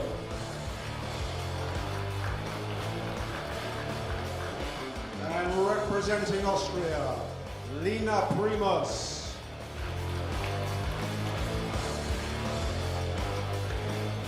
On table 3 with the men, we have from Serbia, Alexa Pacele. And his opponent, from Slovakia, Jakub Konya. On to table 2 with the men, from Poland, Daniel Maciol. And from Switzerland, Michael Schneider.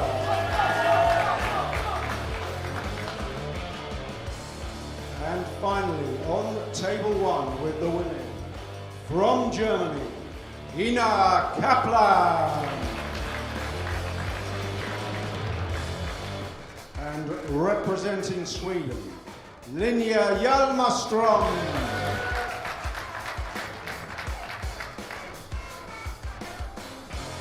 The women's matches are a race to 6 and the men a race to 8, and your referees in charge of the action on table 17. Arda Ozdika, Turkish Cypriot. On table 3, Serdar Karadag of Turkey. On table 2, Cesar Quezada of the Faroe Islands.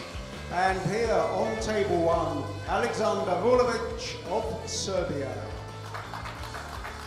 Players, you may lag for the break.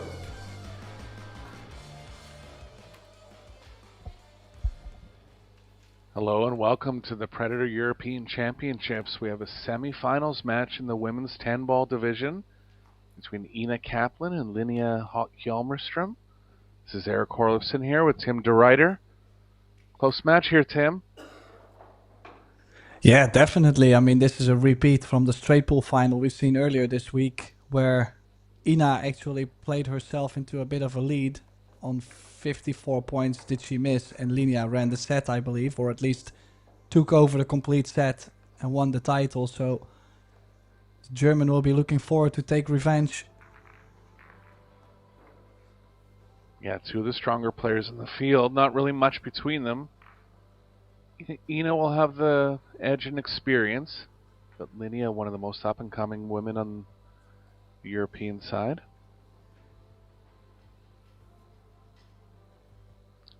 Race to 6, so pretty quick action. Both players will be looking to get onto a good start here. Gets the lag. Yeah, players will have to break from outside the box. You will see later on, you will see probably from the top view a little bit of a box in the area where to put the cue ball in the kitchen.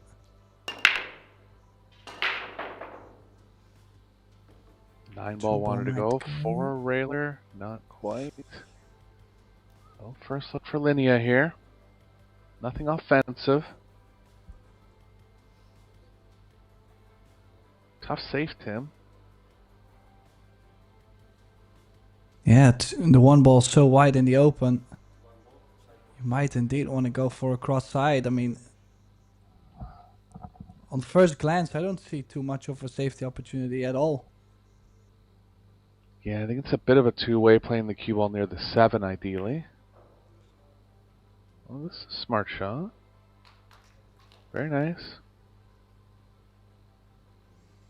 Yeah, and it hasn't landed to where the jump is on the one ball, which favors her too. One ball just slightly past the side pocket. She is going to jump at it, but has to be careful of going off the right side of the one here. Possible to create distance hitting the left side. Bit of danger with the cue ball running into the 5 or the 7.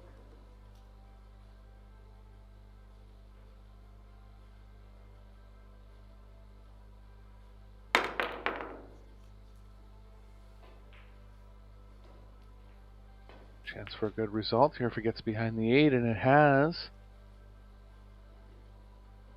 Kick and stick available for Linnea.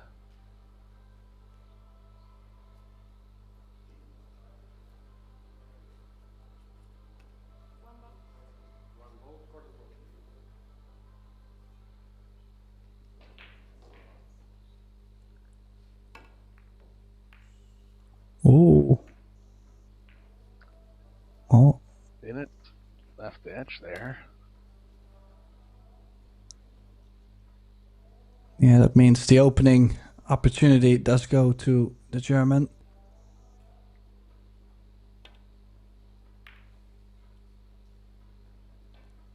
Shaky start.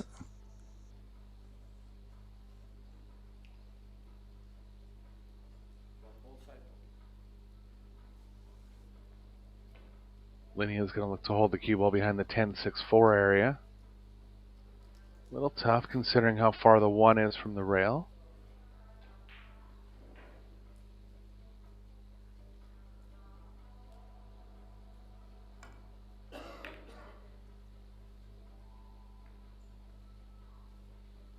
Almost got it behind the 6, but a better starting chance for Kaplan now. A lot of traffic moving back from the 2 to the 3.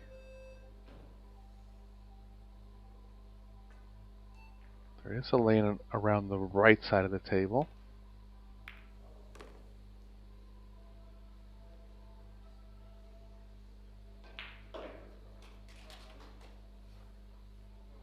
Good chance here, Tim. She'll want to get close to the 3. Needs a fairly small angle on the 4. Too much here. Still be able to hold up the right side, but the cue ball will likely be running into the 6 off the 4.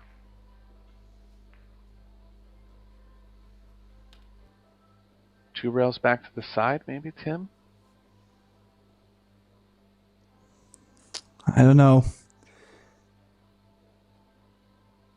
I mean, she's probably gonna try and hold it. No, she did go all the way. Wow. She put a lot of draw on that, but probably also missed the ball to be able to draw straight over one rail.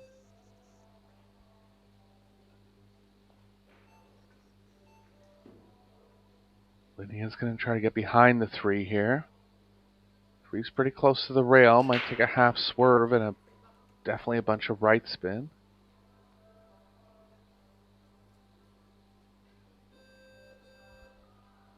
I think she's going to get into it square enough, cueing it high. Might have played it like that. Just left the window though. And Kaplan can get into the proper area on the 4 this time without running into the 6. Off the 4. Yeah, just indeed gotta draw past a certain point. Well, not too sure what's happening so far. Yeah, a few misses from both players.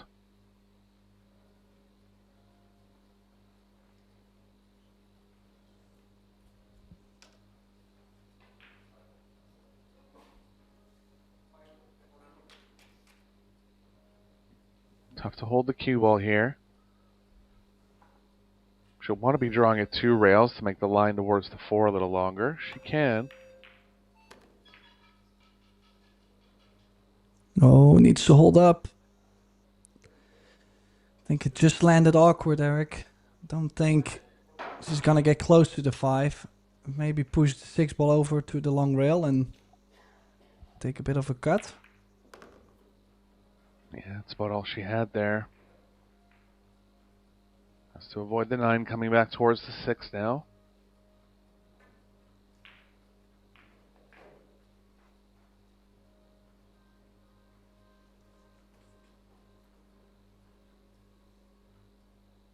Fair to say that Linnea has the most upside of any young player coming out of Europe, I think, Tim. Oh, She did catch a piece. Yeah, you would say she is definitely one of the promises Europe has. She's been doing well also in the Junior World Championship, the Women Euro Tour. So I think it's just a matter of time for her to at some point join the WPBA events or the Pro Billiard Series women's events.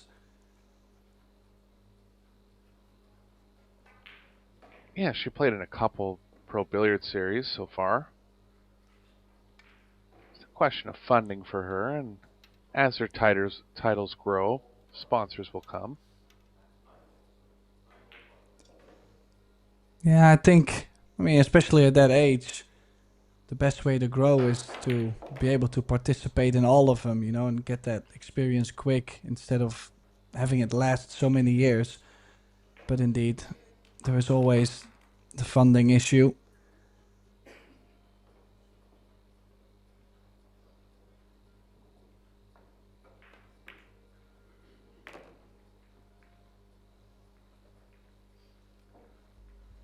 A little straight on the 8, but it's not going to hurt her too much. Just going to have to take a little more angle on the 9.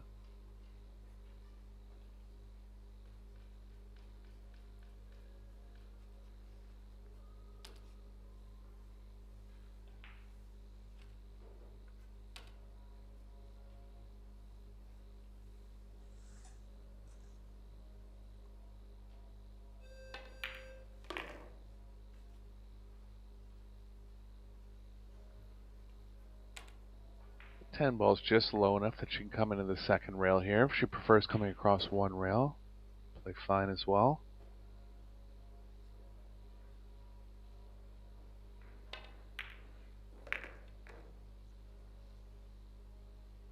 Good shot, and after a few mistakes in this first rack, Kaplan's going to take it down.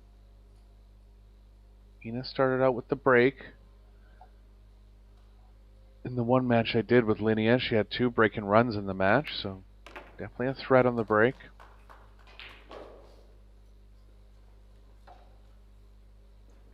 Yeah, the opening rack indeed going to Kaplan. As you mentioned, it's a race to 6, not the longest of races. So indeed, the start very important. And the alternate break format also making things tough. I mean, if you get 3-0, 4-0 lead, it's quite huge with the alternate break where you can only win like a rack or maybe 2 at a time.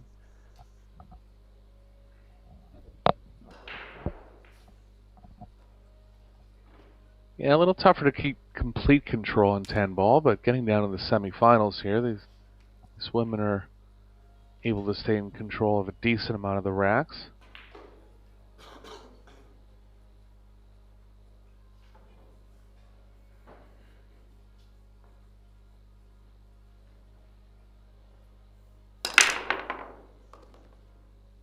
Good pop, Tim.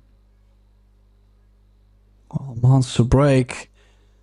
And she did get the result indeed. 1-2 and the 3 ball next to each other, so the rack will be quite open. This is a great break. So, yeah, I like how she hit that one. Nice and square. Balls in the second row flying in immediately.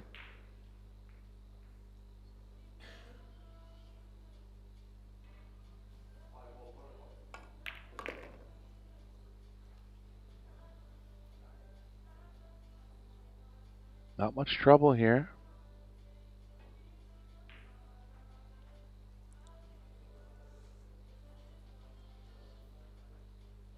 Yeah, the only thing I can imagine is the fact that she doesn't have a rack on the board yet, so maybe not as settled down yet, but on the other side, with everything laying like this should be the one to get on the board with.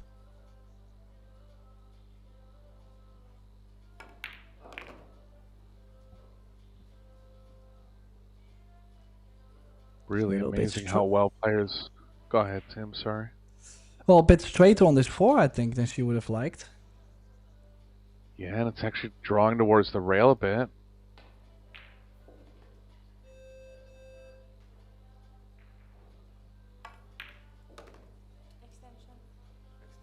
Settled for the bigger cut. Wants to avoid the 9 coming across. Looks like she is. Going to play the 8 in the left middle. Just going to say it's really amazing to see how strong these players are playing at a young age now. Saw Savannah Easton with some great performances in Vegas at the junior tournament over there. Standard of play is rising all the time.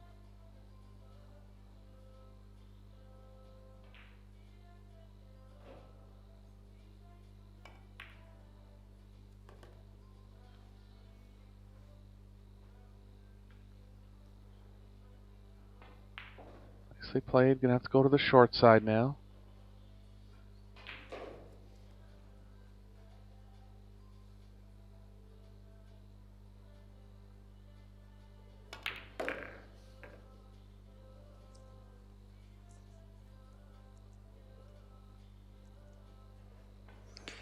Yeah, then again, a little angle towards the left long rail, so she won't be able to get the cue ball off the rail.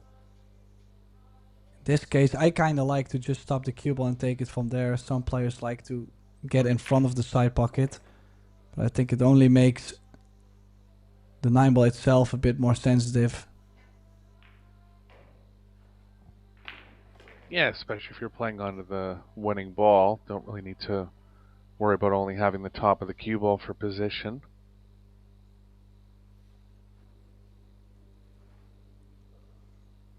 Well, you could see sweaty hands blowing her hands before going on to this 10. Great breaker run. What a run out that was. Leveling the score at 1 each. Yeah, I believe this will be the furthest she's made it in the women's division of the European Championships. So won the junior division on multiple occasions. She'll be feeling the pressure a bit. Except for the straight pool, Tim, of course. That was just won that tournament a couple days ago.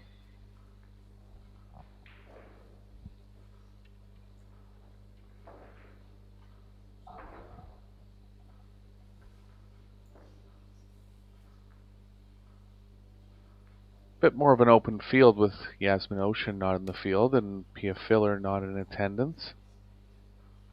See if they join up later in the week.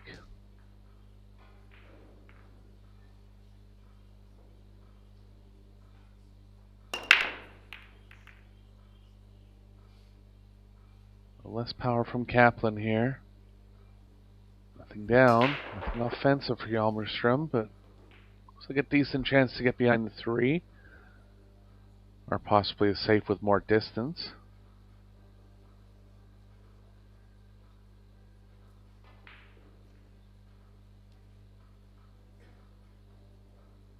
Tough to get right behind the 3, Tim, and always going to kind of leave the right long rail, but looks like she is. Try to get behind it.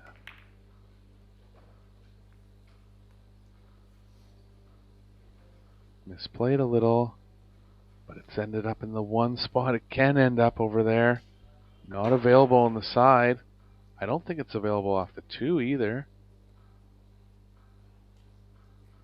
Funny spot here. Oh, it is available off the 2, maybe, Tim? The speed? I think the 2 ball is a bit past it. I think it might go off the side pocket point. It's close. I don't like it that much. But what else are you gonna play? I would probably go for it and bring the cue ball with top left all the way to the bottom short rail. To where if you miss it, you're not gonna sell out big time. I think the harder you hit this one, the more the 1's gonna come backwards off the 2. There it is. Ooh.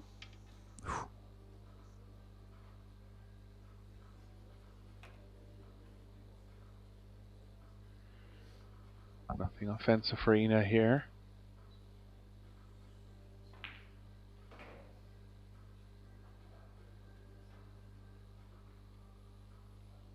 Likely using the 5-8 as blockers.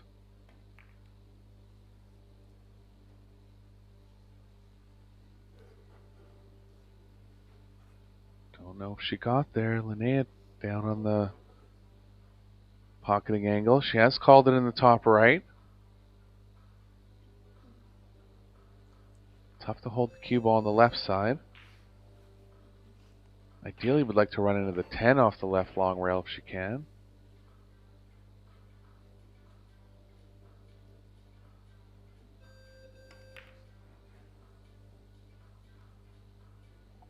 Tough one.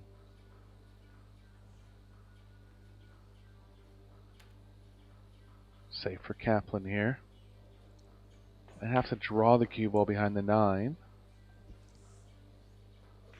Can go between the 4 or 5 and use the 4. Yeah, cue ball behind the 6. No. Oh, she hit that really, really thin.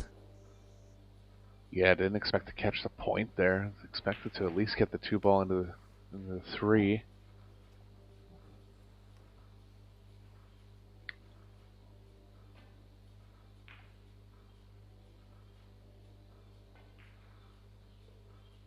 Good chance for Hjelmerström to take her first lead of the match. Avoiding the 3 nicely. So the 5 is very tight past the 8. Does go past, it'll make the run out a lot easier.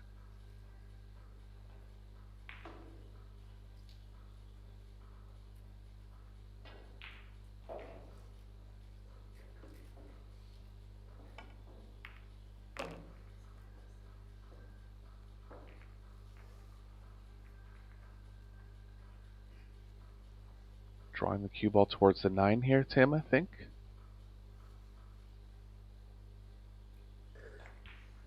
Yeah, the other option could be maybe running into the 8. If she doesn't feel like she can draw enough towards the 9. But she did. Nicely done. Played. Cue ball could be running into the 8 going forward. There's a path between the 8 and 9 back towards the 6.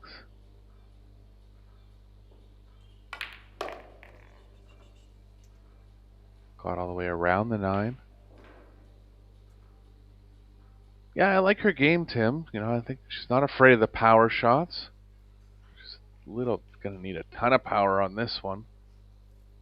But she sets up nicely to the ball. Good pre-shot routine.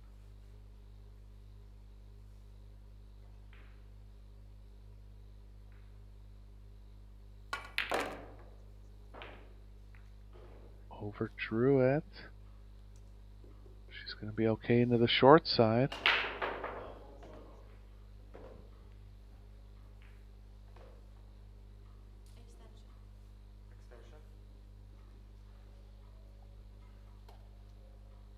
It's nice to see those players where you feel like they can make any shot on the table. From there, it's just about the consistency that they can execute them all at. I feel like some players are limited on power, maybe a bit of finesse.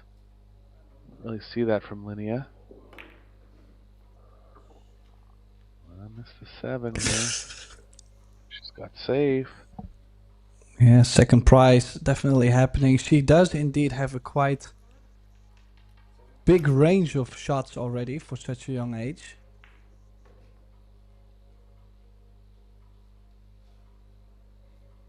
Going airborne. Need to cut this. Slightly raising the cue. A lot of tension on the body. Great cut though. It. Could have ended up better on the 8, but escaped that first part nicely.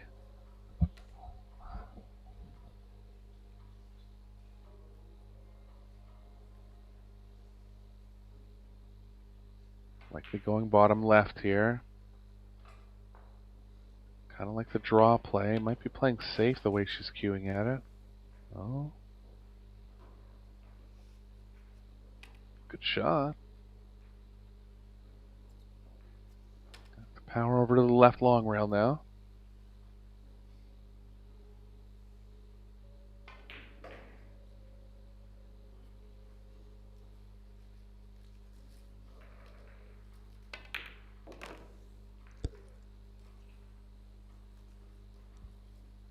Yeah, kind of important actually, this steal from Kaplan. I feel like this being on her break And Linia messing things up once. It's gonna give Kaplan confidence. But she had to make that 10. That's a bad miss there. Seemed a little tentative on it too.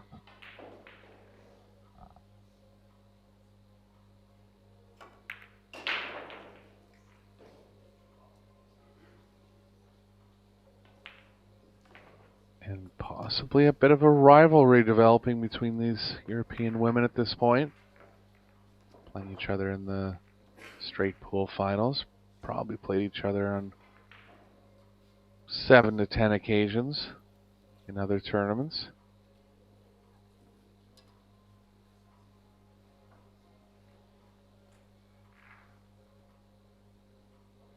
Hjelmström started off with a break and run.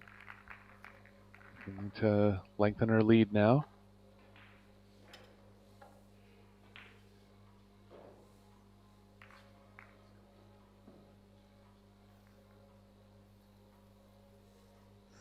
Yeah, same thing as I mentioned actually for Kaplan to steal this rack still with that beautiful jump right there.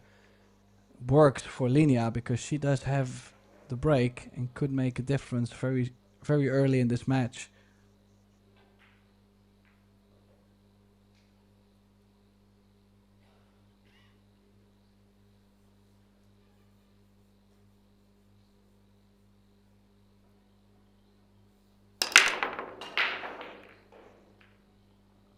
This time off square and some spin on the ball. But hasn't left anything on the one ball. Big difference.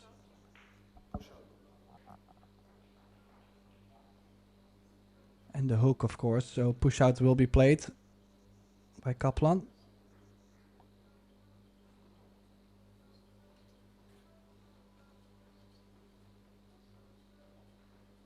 She'll be getting this back. Only safe is really behind the 2. Tough to avoid the double kiss and get the cue ball going straight enough to get the lane behind the 2 needed.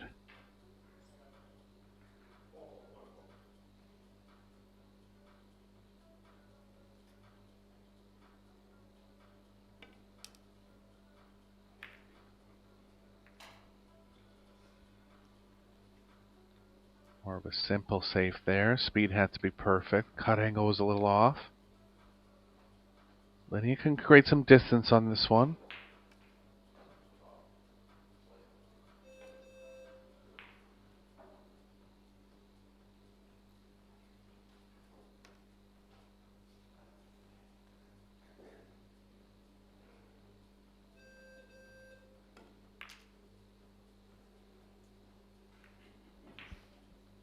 She wanted a bit of a thinner contact there, trying to bring the cue up between the 6-9.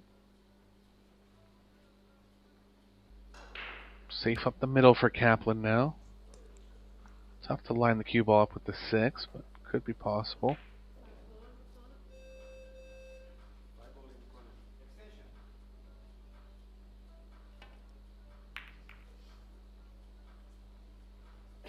Yeah, I also had to make sure not to make the 5 ball in the corner because Linia would have given it back probably.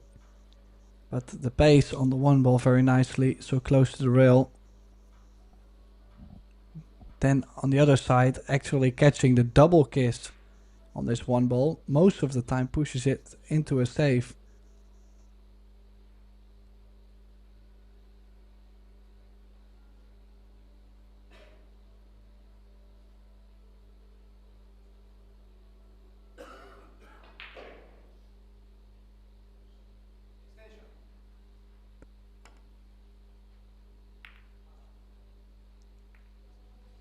But she's played it well. Did she get the full cover at least? Looks like it. Jump cues coming out. Going for distance. Yeah, left side of the 1 will play well for distance here.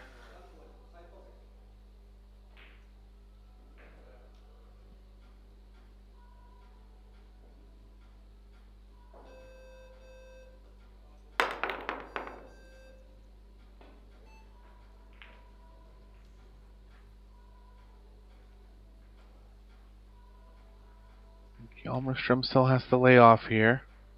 Up the middle again with the 1. 2-ball can line up as a blocker. Just looking offensive. No call yet.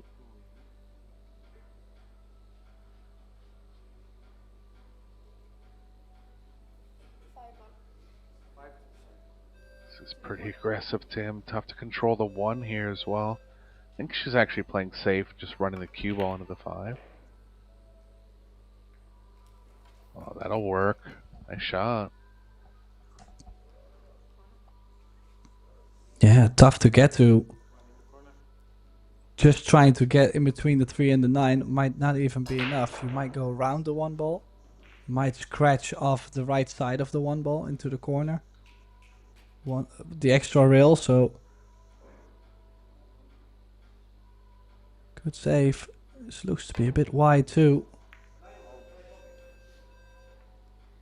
She has moved the 3 ball in a bit more of a trouble, so now the 3 and the 4. Quite the challenge. Would you consider playing for 3 fouls soon? I would like to, but the cue ball's got to move so far to get behind something else. She can try to take it behind the 8 again. Well, maybe make the 1 and play the cue ball behind the 8 off the 2. The 8's the biggest ball to get behind here. She's going to go for the 3, 6, 7 area, but I was always going to leave some kind of kick. Didn't quite get there. Maybe some moving in this rack.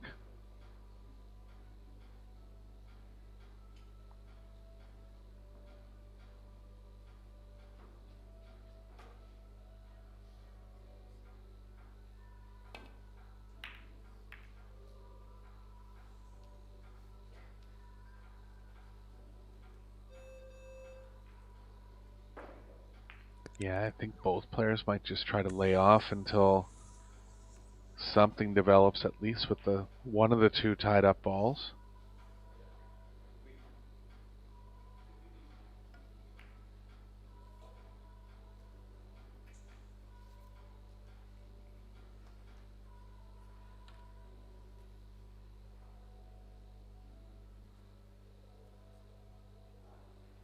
Kaplan missed a jump earlier on.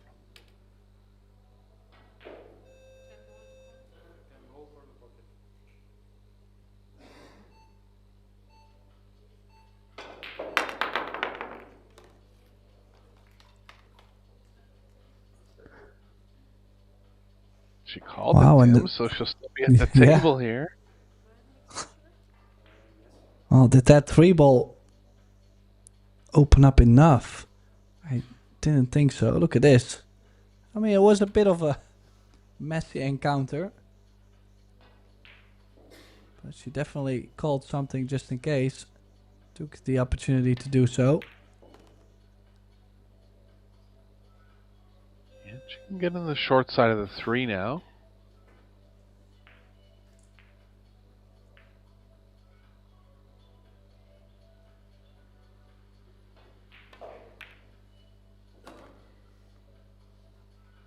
Doesn't want to be on the rail here. Gonna have to develop something towards the 4, and she is. Cue ball's running into the 7.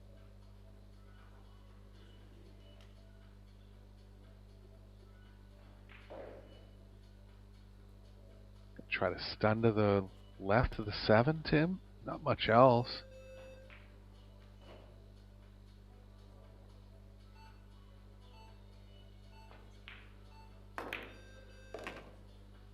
Good shot.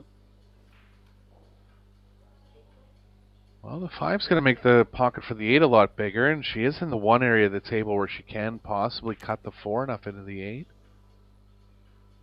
Didn't see a call yet. Just looking at it. Must have called it. I must have just missed it. Big shot coming mid-set.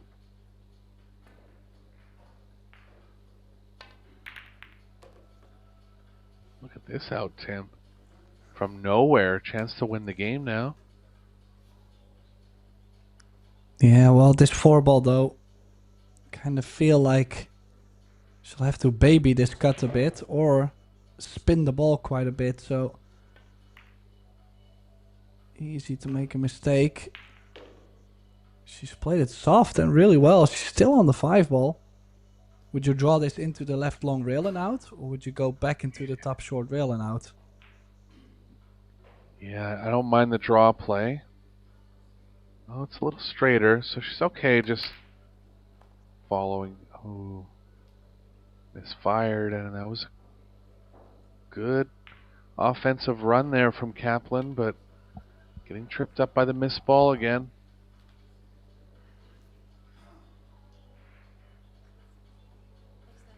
And Hjelmerström has a chance between the 9-10 and the bottom right.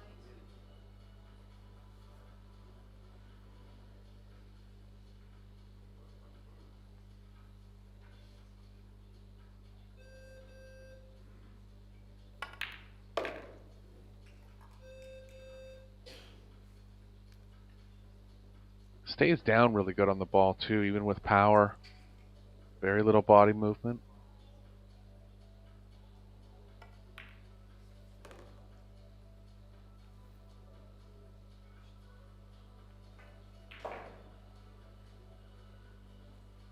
Do you know anything about the funding in Sweden, Tim? Do you know if it's as strong as some of the other European countries? No, there is, like, I would say almost no funding. I mean, I'm actually wondering if she's using her sponsorship money to be in this European Championship or no. Because I've heard that things have gotten less over the years in Sweden. Even though they have a pretty strong group of players at the moment, but there just never was any funding. Yeah, hopefully she can get some sponsorship, because I could see her progressing real quickly on the international scene. It's going to take some experience, but she definitely has all the tools.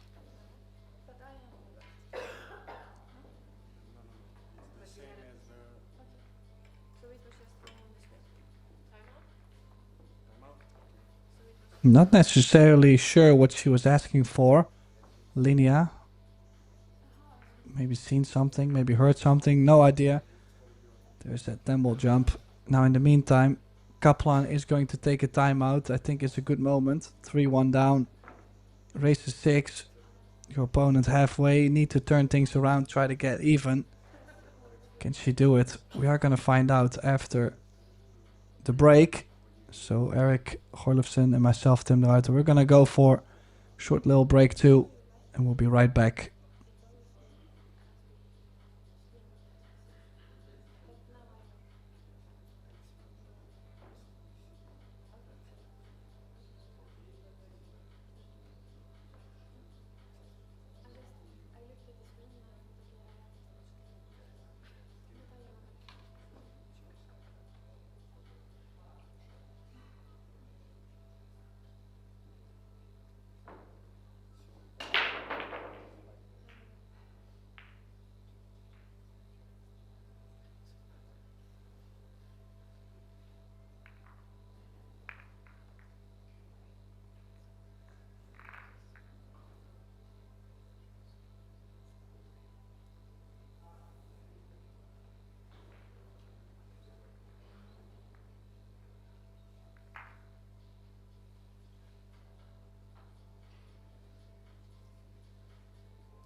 And back we are from Turkey, the Predator EPBF European Pool Championships. As you can see on both tables, the semi-finals in progress. Daniel Maschel leading 3-2 on the other table against Michael Schneider from Switzerland. And our table, we have Ina Kaplan currently trailing 3-1 against Linnea Hjalmarström. Eric Gorlefsen and myself, Tim de Ruiter, in the booth. Eric, what do you expect from Ina to come back after this timeout? Yeah, well, I mean, the biggest mistake there in the first 4 games was missing the 10, so she's going to have to put that out of her mind, and I'm sure that was part of taking the break there. Really just needs to focus on winning her breaks, minimum. Because Linnea's a break and run threat on her own breaks. Oh, nice solid break. Ooh. Cue ball almost got the unfortunate kiss. Now 2 to the 3 ball. 4 balls next to it. This might be a chance. Yeah, see if she tries to weave the cue ball between the 5-6 here. She can go to the left of the 5. Nicely played.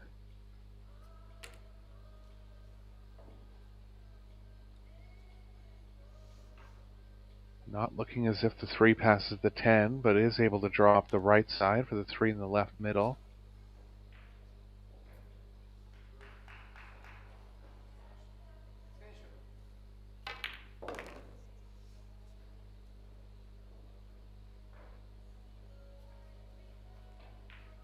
Might have to go to the corner now.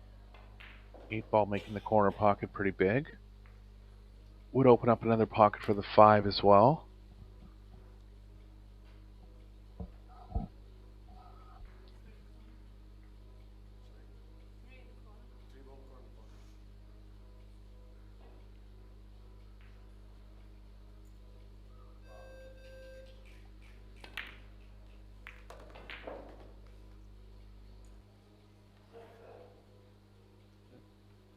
Looks like she's just beating the scratched him to the short rail. Around 3 rails from there. I think so, just barely. But has to play definitely top left.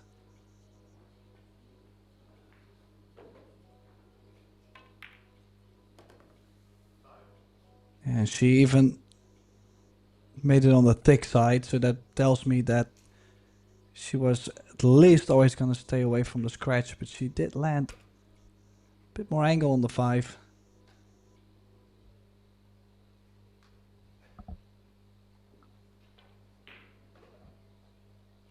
Yeah, I don't think she can hold for the 6 in the left middle. 6 is available to the bottom right. Running into it. Ooh, tough result here. It's going to be tough to play safe off this one as well.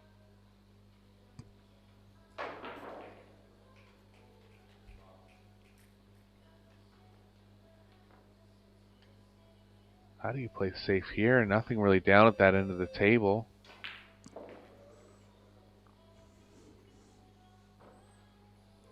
Well, maybe kind of best stay away from the 6. Just push the 6 ball as close as possible to the top short rail and maybe get the cue ball just next to the 9, like that range. No, I think she's just trying to bring the cue ball all the way down.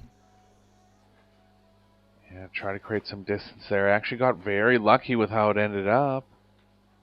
See how aggressive Hjalmarström wants to be here. Safe is the percentage play.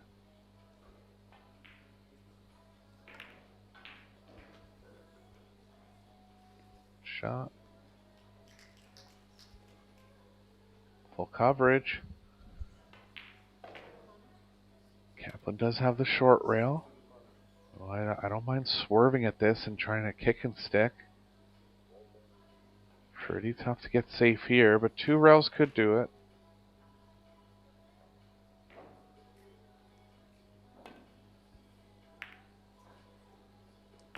Oh, went off in the corner.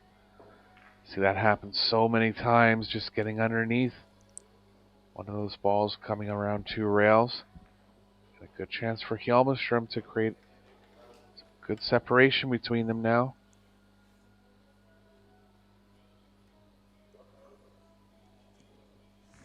Yeah, happened twice now. Kaplan doing all the hard work.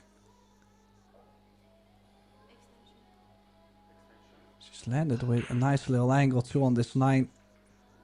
Doesn't have to go all the way straight, you know, just get off the rail a diamond. There are clearly some nerves. You can see sweaty hands cleaning the back end of the cue.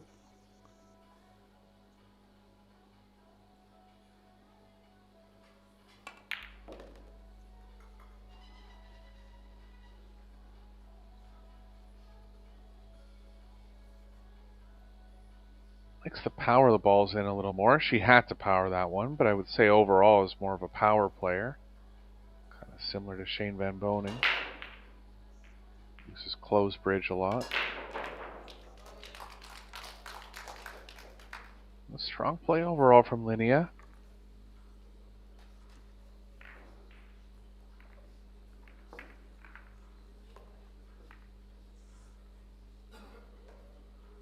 She'll be breaking in rack number 6.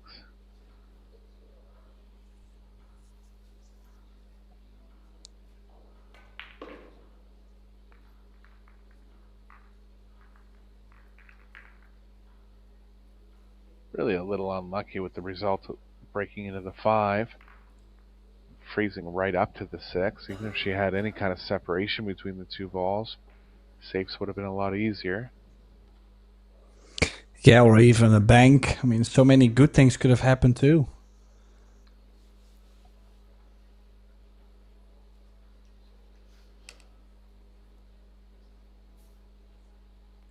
In the meantime, on the other table, we have Martial 4-2 up against Michael Schneider, Alexa Petselje and Jakub Konjar 3 each, and Lena Primus from Austria 4-1 up against Olivia Zalewska from Poland.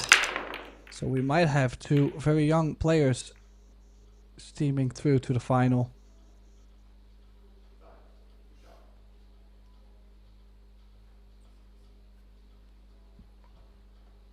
Well, off square this time from Hjelmström.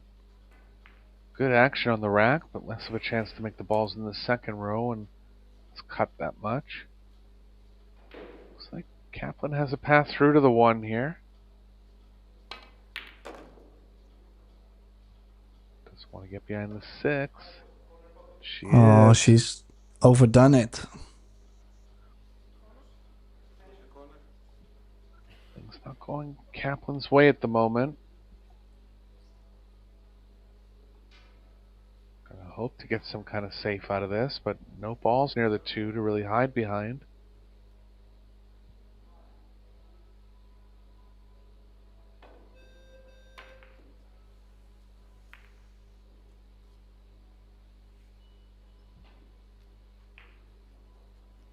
Just left a chance.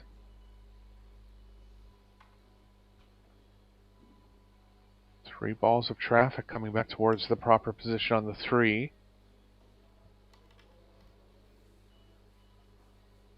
Looks like she's just going to back off here.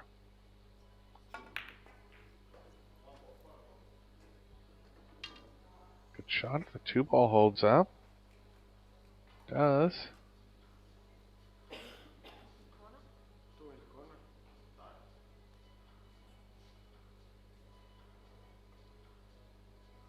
Yeah, a bit dangerous though. Kicking this way, I kind of feel like there's not so many opportunities for safety.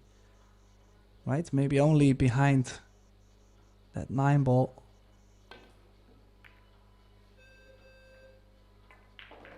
Two ball most likely to stay. There.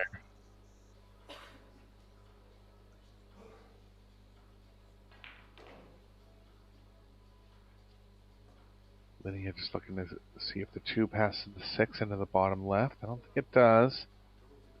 Possibly looking to play the cue ball behind the 5 now.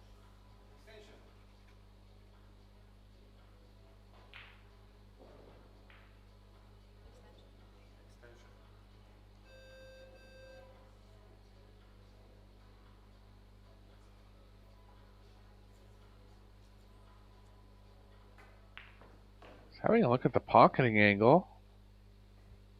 It's pretty aggressive. She can hold the cue ball behind the 5. It has a bit of a two-way to it. Great shot. This is what I was worried about, though. Well, it looks like she might be still on it. No jump cues out. I think just the left side, Tim. Oh, might have it. Yeah, she does have it. Great shot there.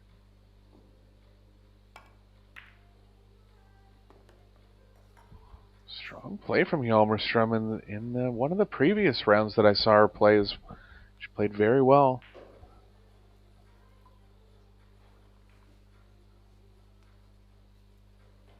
Possible emergence of a new star here on the European women's side.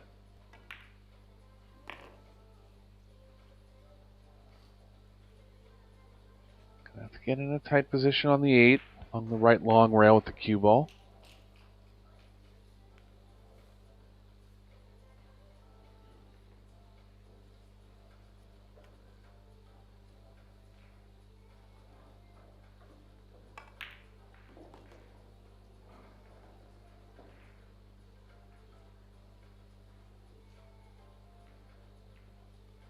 Do you like getting into the thinner side of it, Tim? It is possible.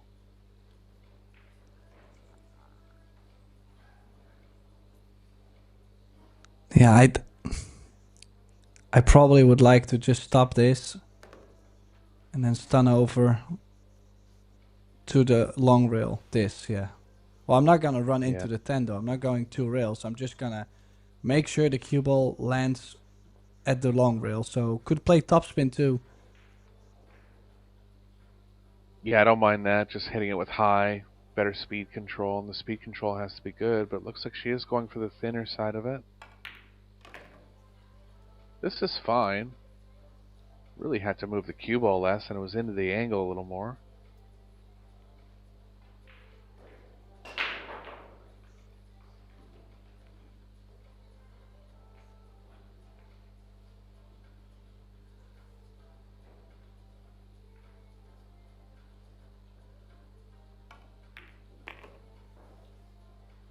Doesn't want to hit the 9 here. She's still on it to the top right. Gonna have to avoid the double hit. If she draws it, it'll be easier to avoid it. And it looks like she is going to draw it and play the 9 and the 10 in the same pocket. Definitely wanted to be easier here.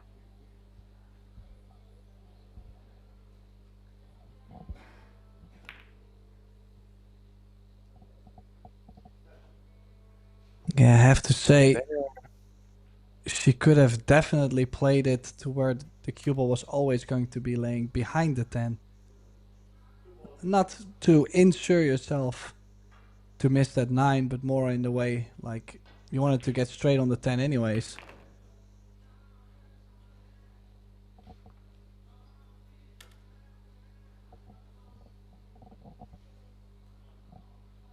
Yeah, so missed out on the 2-way, and now this straight 10 for Ina to make 4-2, where Hjalmarström could have been 5-1, and now we might see the second timeout in this match. So that means that Eric and I are gonna take a break too. We'll be just waiting for Linia to come back from her timeout, and we're gonna leave you with the replays and a little look at table 2 in the men's semifinal. We'll be right back.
players back in the arena. Kaplan to break in rack number 7. The semifinals of the women's 10-ball division at the European Championships. This is Eric Orlovsson, joined by Tim de Ruyter.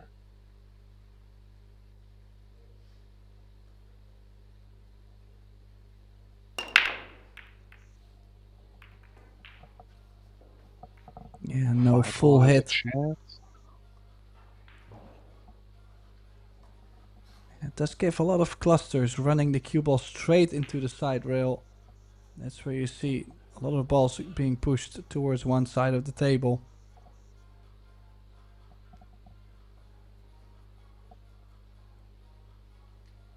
Seven ball is going to have to be opened up later on in the rack. Looks possible from the 5. Cue ball is likely going to be running into the 6 off the 2.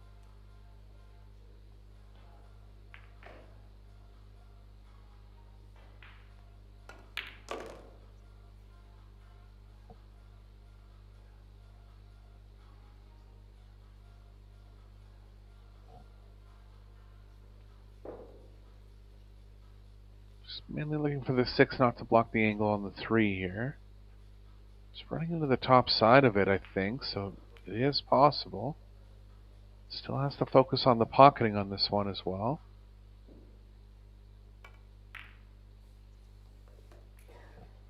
Played off okay.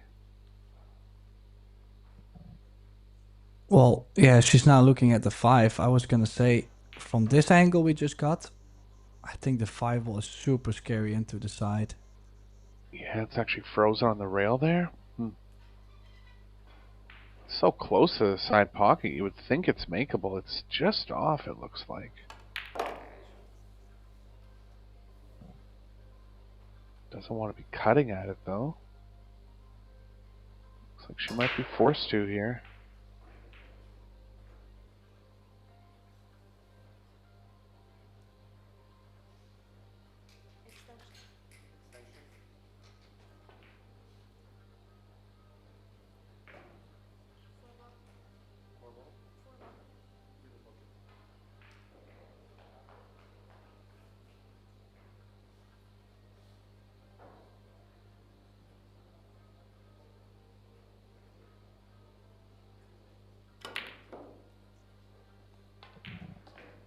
Try to power up and get straighter. Well, we're definitely gonna find out soon if there is something to work with on the 5, because the 4 ball is already laying on the top side of the 5 ball, making things easier. Yeah, I really believe it goes, but to get into the 7, she'll have to be drawing it. And when you're that sharp, and didn't want to be on a cutting angle here. And when you're that sharp already,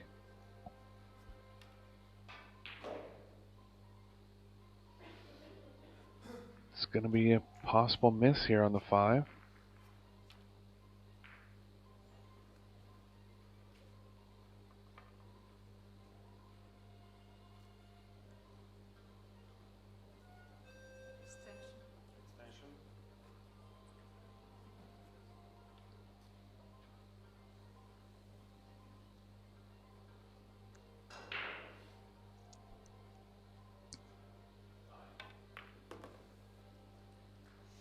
Got it down, I but think- not enough to draw the 7. Yeah, I think she was just trying to catch a slight edge of it. Either the 7 or the 9.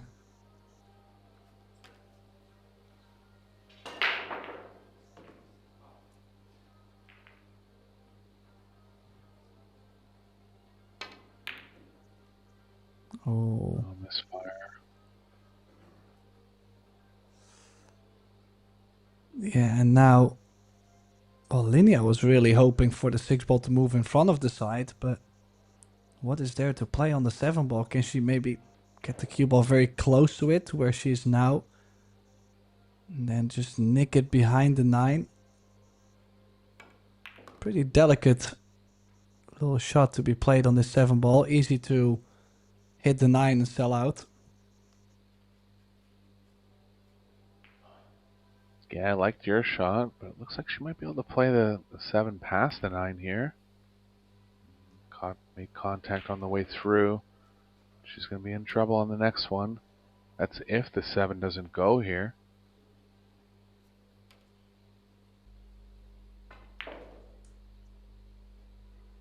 Looks like it might.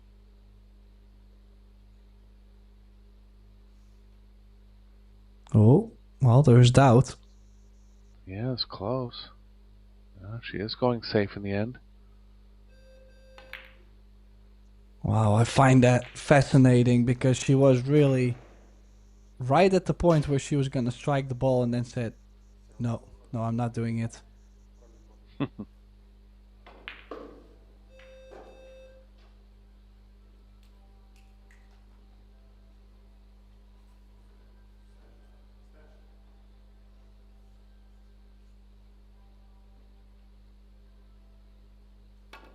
Three-rail escape. Good hit. He's going to leave the 7 over the corner. Now, you would say a pretty good opportunity, Eric, but do you think the 9 ball will come into play in some way? Definitely could. I mean, she has to get into a pretty tight space on the left side. Heading that way nicely.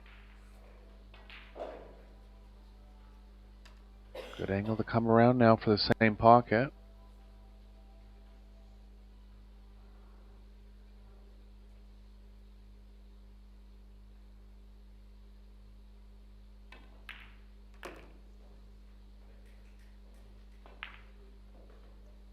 Speed's good, and we got a match again.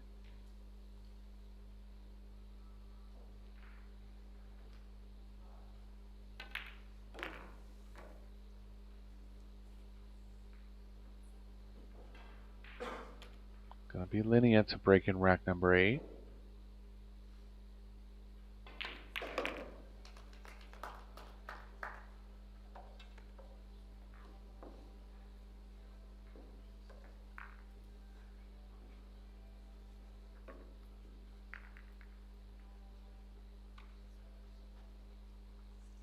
Yeah, completely turning things around. Linnea missing the 9 ball to make 5-1. Score now 4-3. This was a pretty scrappy rack again with so many balls at one side of the table.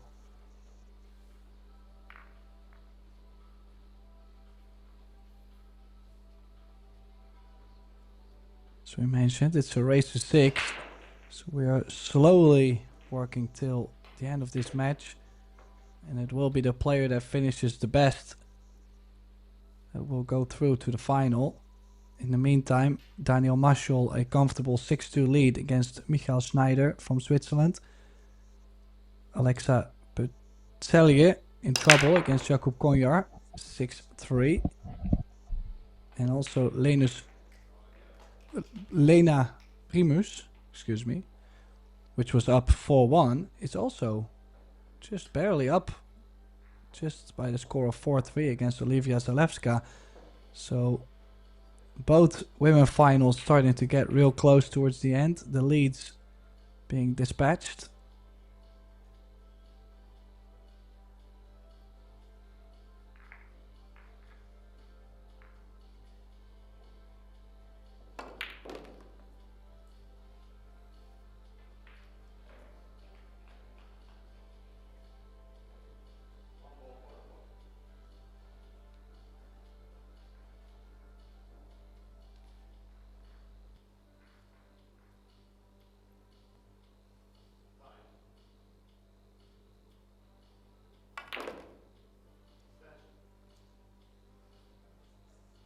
Yeah, now a bit more angle on this 4. Might have to run into the 9.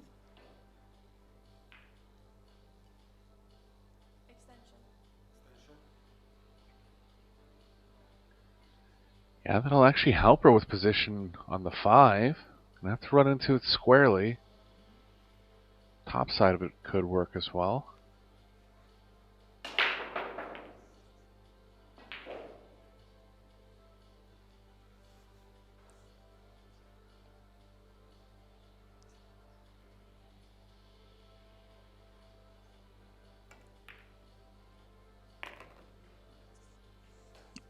Missed it Oh, altogether. Wow, even though the Combo. 7 is quite much over the corner, but I have to say I've seen these being missed quite often. I'm not a huge fan. Good news is the 5 ball will stay over the corner. Yeah, tricky part here is the 5 so far from the 7. Kind of an off-angle look at it. Not there. A couple mistakes now from Hjalmarström. Got a roll here.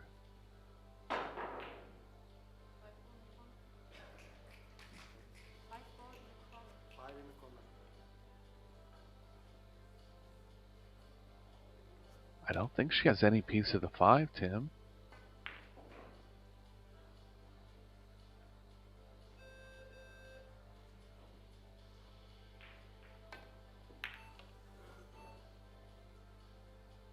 Just a kick save. Creating some distance unless it ends up over the side. It has. Yeah, would you consider drawing straight over to the short side of the 6? Or Yeah, I think she has to. Following angles aren't lining up. Cue ball's running into the 10.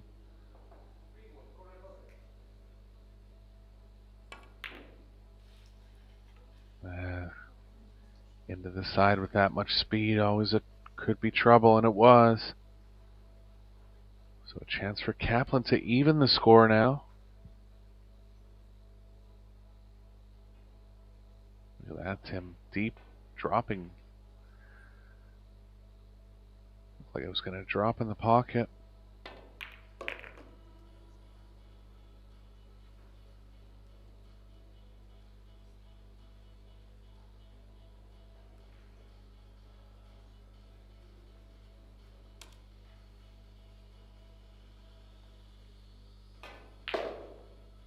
Playing the 8 likely in the right middle here.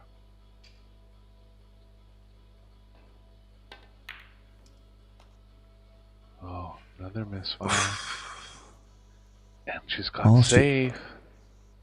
Big time. Wow. Didn't really have to do anything with the cue ball there, but the overcut and right behind the 8 ball. Saw Ina scratch off the back of the 6 on a similar shot earlier in the match. See if Linnea can hit it better. She does.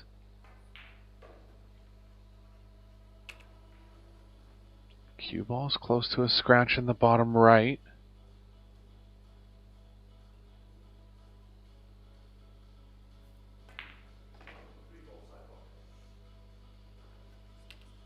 She's seeing that now.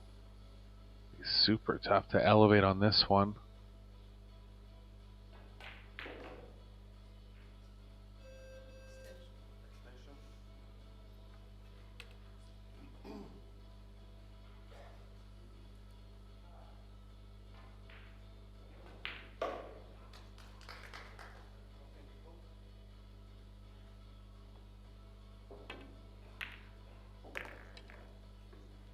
Well, she avoided it. Nice shot.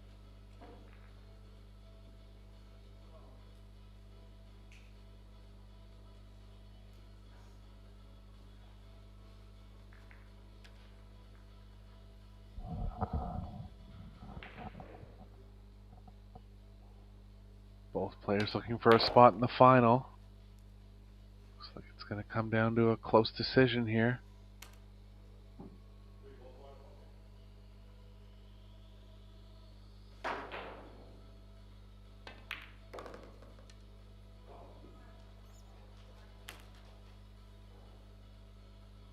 Kaplan picking up the pace a bit.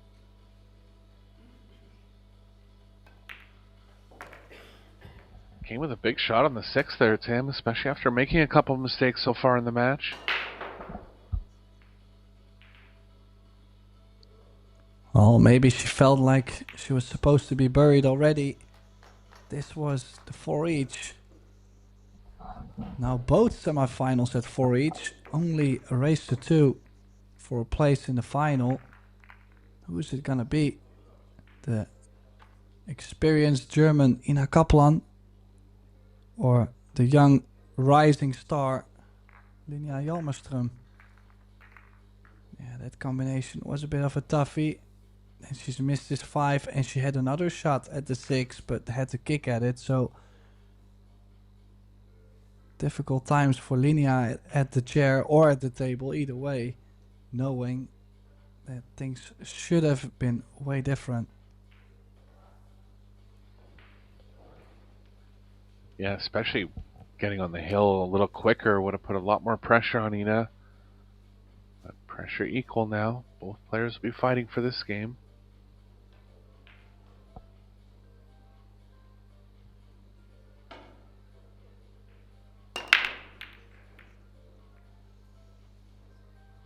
Off square again.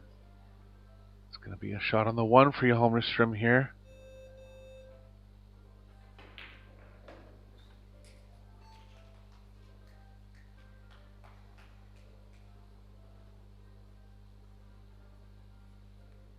Every ball has a pocket, Tim. 1 to the 7 all on the same end of the table.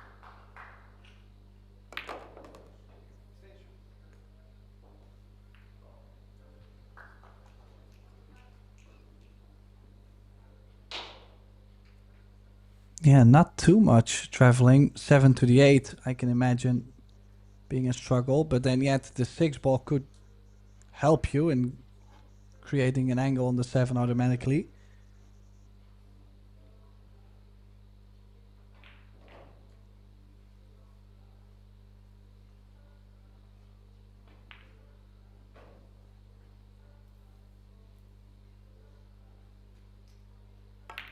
Stretching, easy to underdraw these.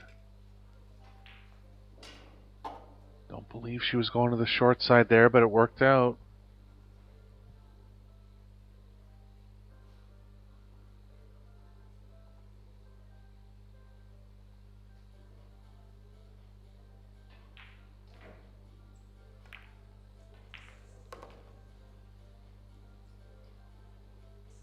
Good chance for Hjalmarström to get on the hill first.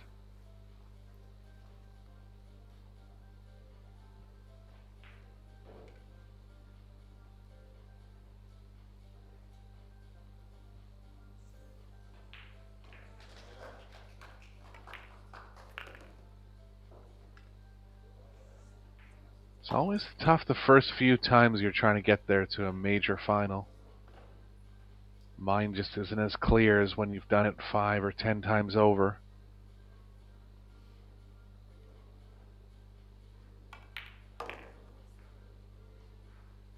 Just underdrawn this to the point where she's going to be left a lot of distance on the 7. She doesn't try to come around.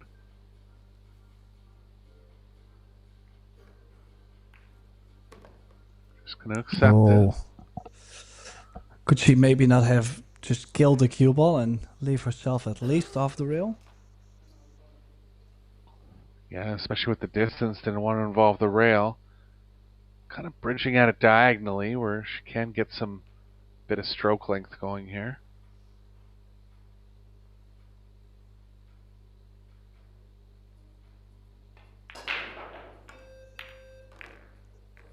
It's there. Oh. Trouble. Uh-oh. Well. It's going to turn out okay. Uh-huh.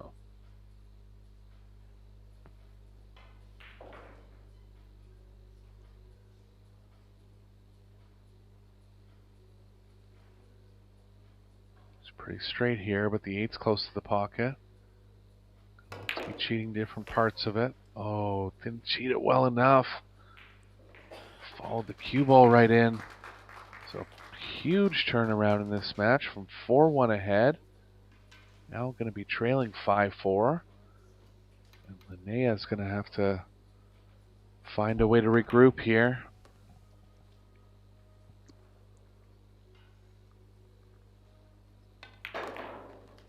Yeah, played really well to get herself a big 4-1 lead.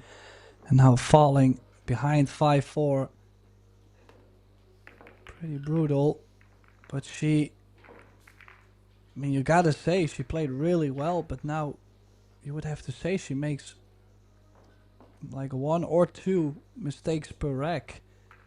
Well, Ina is definitely not gonna be giving these away if you're making 2 mistakes per rack. And could she maybe not have played a jacked up draw or anything? Stay away from the scratch. Well, I guess we're never gonna find out. She does have the break though, so she could make this a hill match.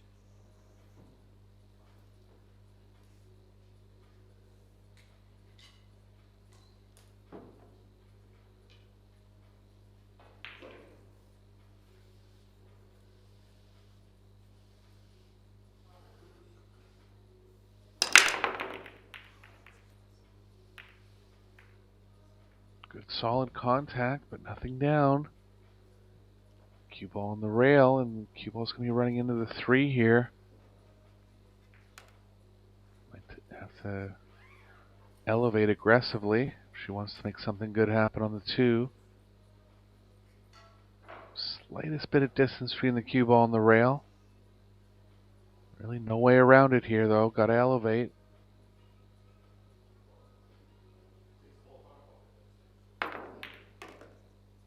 Just got it.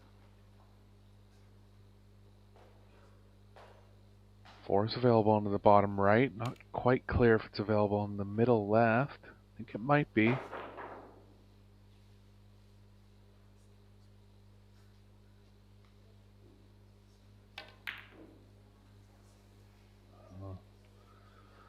Surprising miss there. Again, not much to do with the cue ball. Standard 2 rail out, just undercutting it.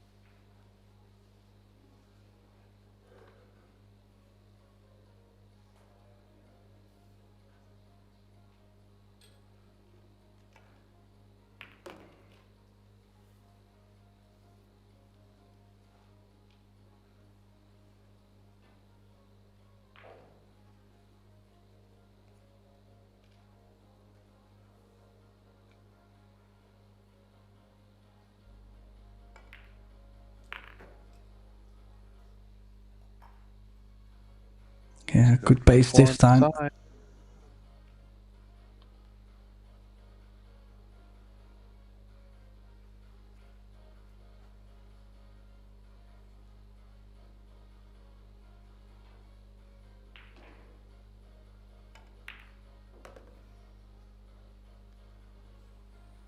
for the 9, she's okay.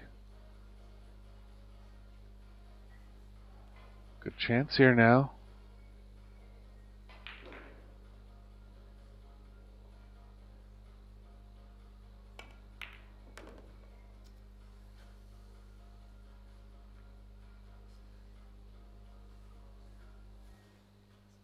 Did she? Oh, it looks. I guess she's just okay. Not sure. Body language is pretty negative. She is okay though. It's kind of more body language that she got away with one there.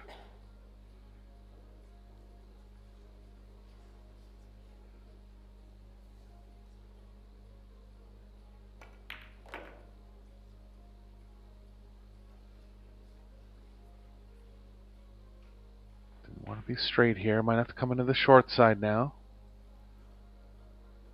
Let's see if there's any angle going past the side pocket. There's not, so going to be forced to play distance on the 9.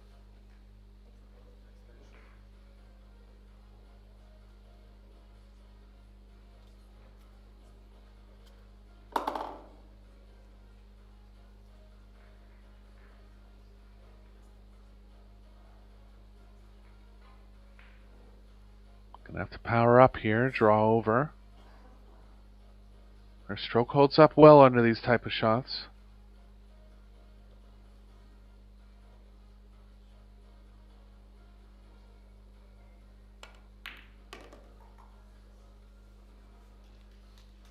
Shot, kept the speed down. Just played a soft stun, 2 rails out. And looks like we're going to the hill now, Tim. Yeah, what a match.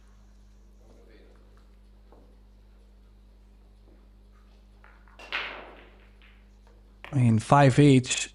I'm actually happy to see her getting this rack over the line. Not happy to see Ina miss by any means. I'm more saying we've seen Linia get so many chances, and even here on the 5 to the 6, she got herself very close to trouble. But in the end, we've made it all the way to the end. One rack for a place into the final. Eric, you gotta kind of give the advantage to Linia with her winning the last rack, right? Yeah, and Ina hasn't really been able to develop much offensive off the break. Hasn't been able to find the square hit, so I don't think the break's going to be too much of a factor. Up in the air here.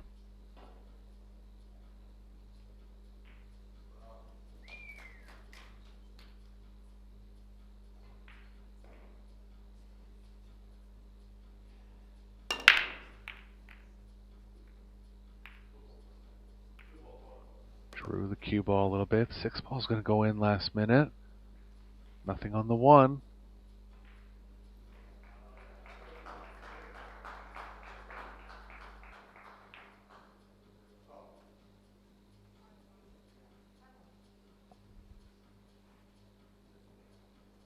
She might have to push over to the top left.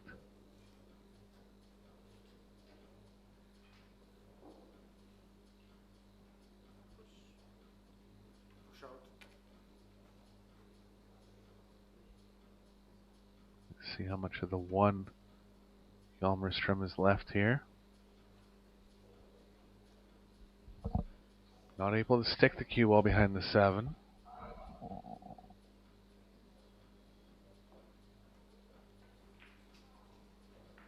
Gives it back fairly quickly. You like banking the 1 near the 4 and following the cue ball down near the bottom left. Yeah, I would say so. Looks like she's trying that. The 1 ball most of the time coming up a bit slow on these. Now similar shot for Linia, just to tuck the cue ball under the 10 and the 5. Yeah, can't go behind the 4 here. Might be a little tough to get the cue ball kind of playing to the backwards enough off the 1. Definitely need some right spin.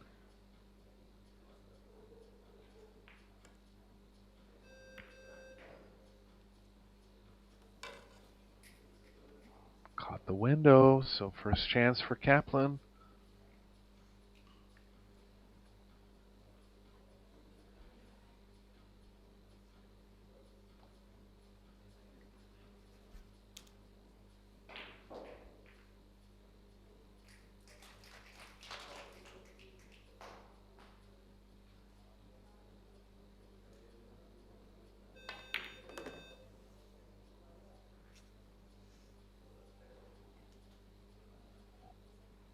Drawing into the short side now, but decent amount of room over on the short side.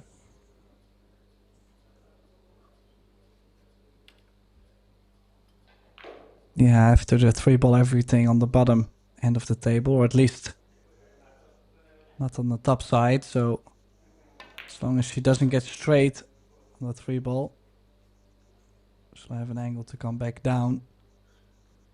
Now maybe a bit too much. Might have to play this with top right running towards the 10. Yeah, I think she's going to have to contact the 5 or the 10 here.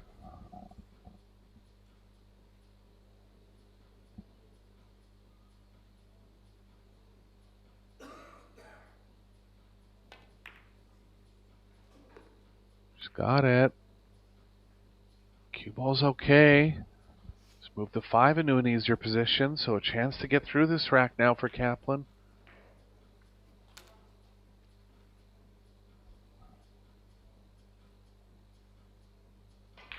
Been a great match. Both players not playing quite up to their usual standard, but hard fought.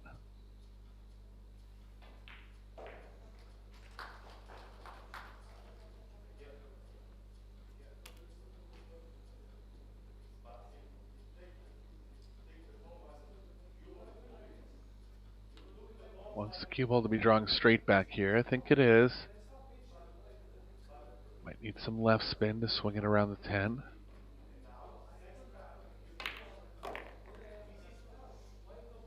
Ooh, she got inside the 10. Well, yeah, we need another good shot coming. Probably top left spin, 2 rails up to the 8. I like it.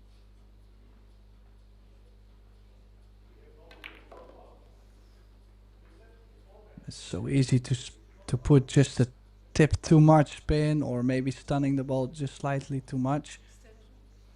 So maybe not as much off the rail as she would have liked, but yet shouldn't complain. She's come down from 4-1.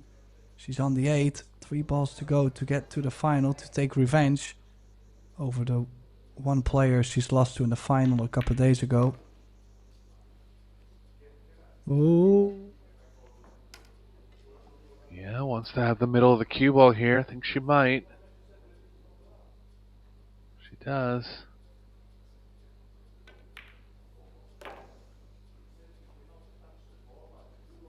This last 10 ball for a spot in the final. Strong comeback here from Ina. 4-1 down at one point. Yes. She's got it. Kaplan into the final. Tough one for Hjalmarström, but she'll be back. Still the women's 9 ball and 8 ball and team event to come up for her. Kaplan with nice celebration there after hard-fought victory. And will we have the women's final today or tomorrow, Tim? Not sure. Probably tomorrow, right? One more round to play today. Well, we will have the final today, actually. Next round will be in 30 minutes, I believe so, if all the matches, of course, finish in time. So hopefully y'all can tune in about 30 minutes, I assume, for the final in both the men and the women European Championship 10 ball. Eric Gorlifsen and Tim de Ruiter, we're signing off for now, but we'll see you soon.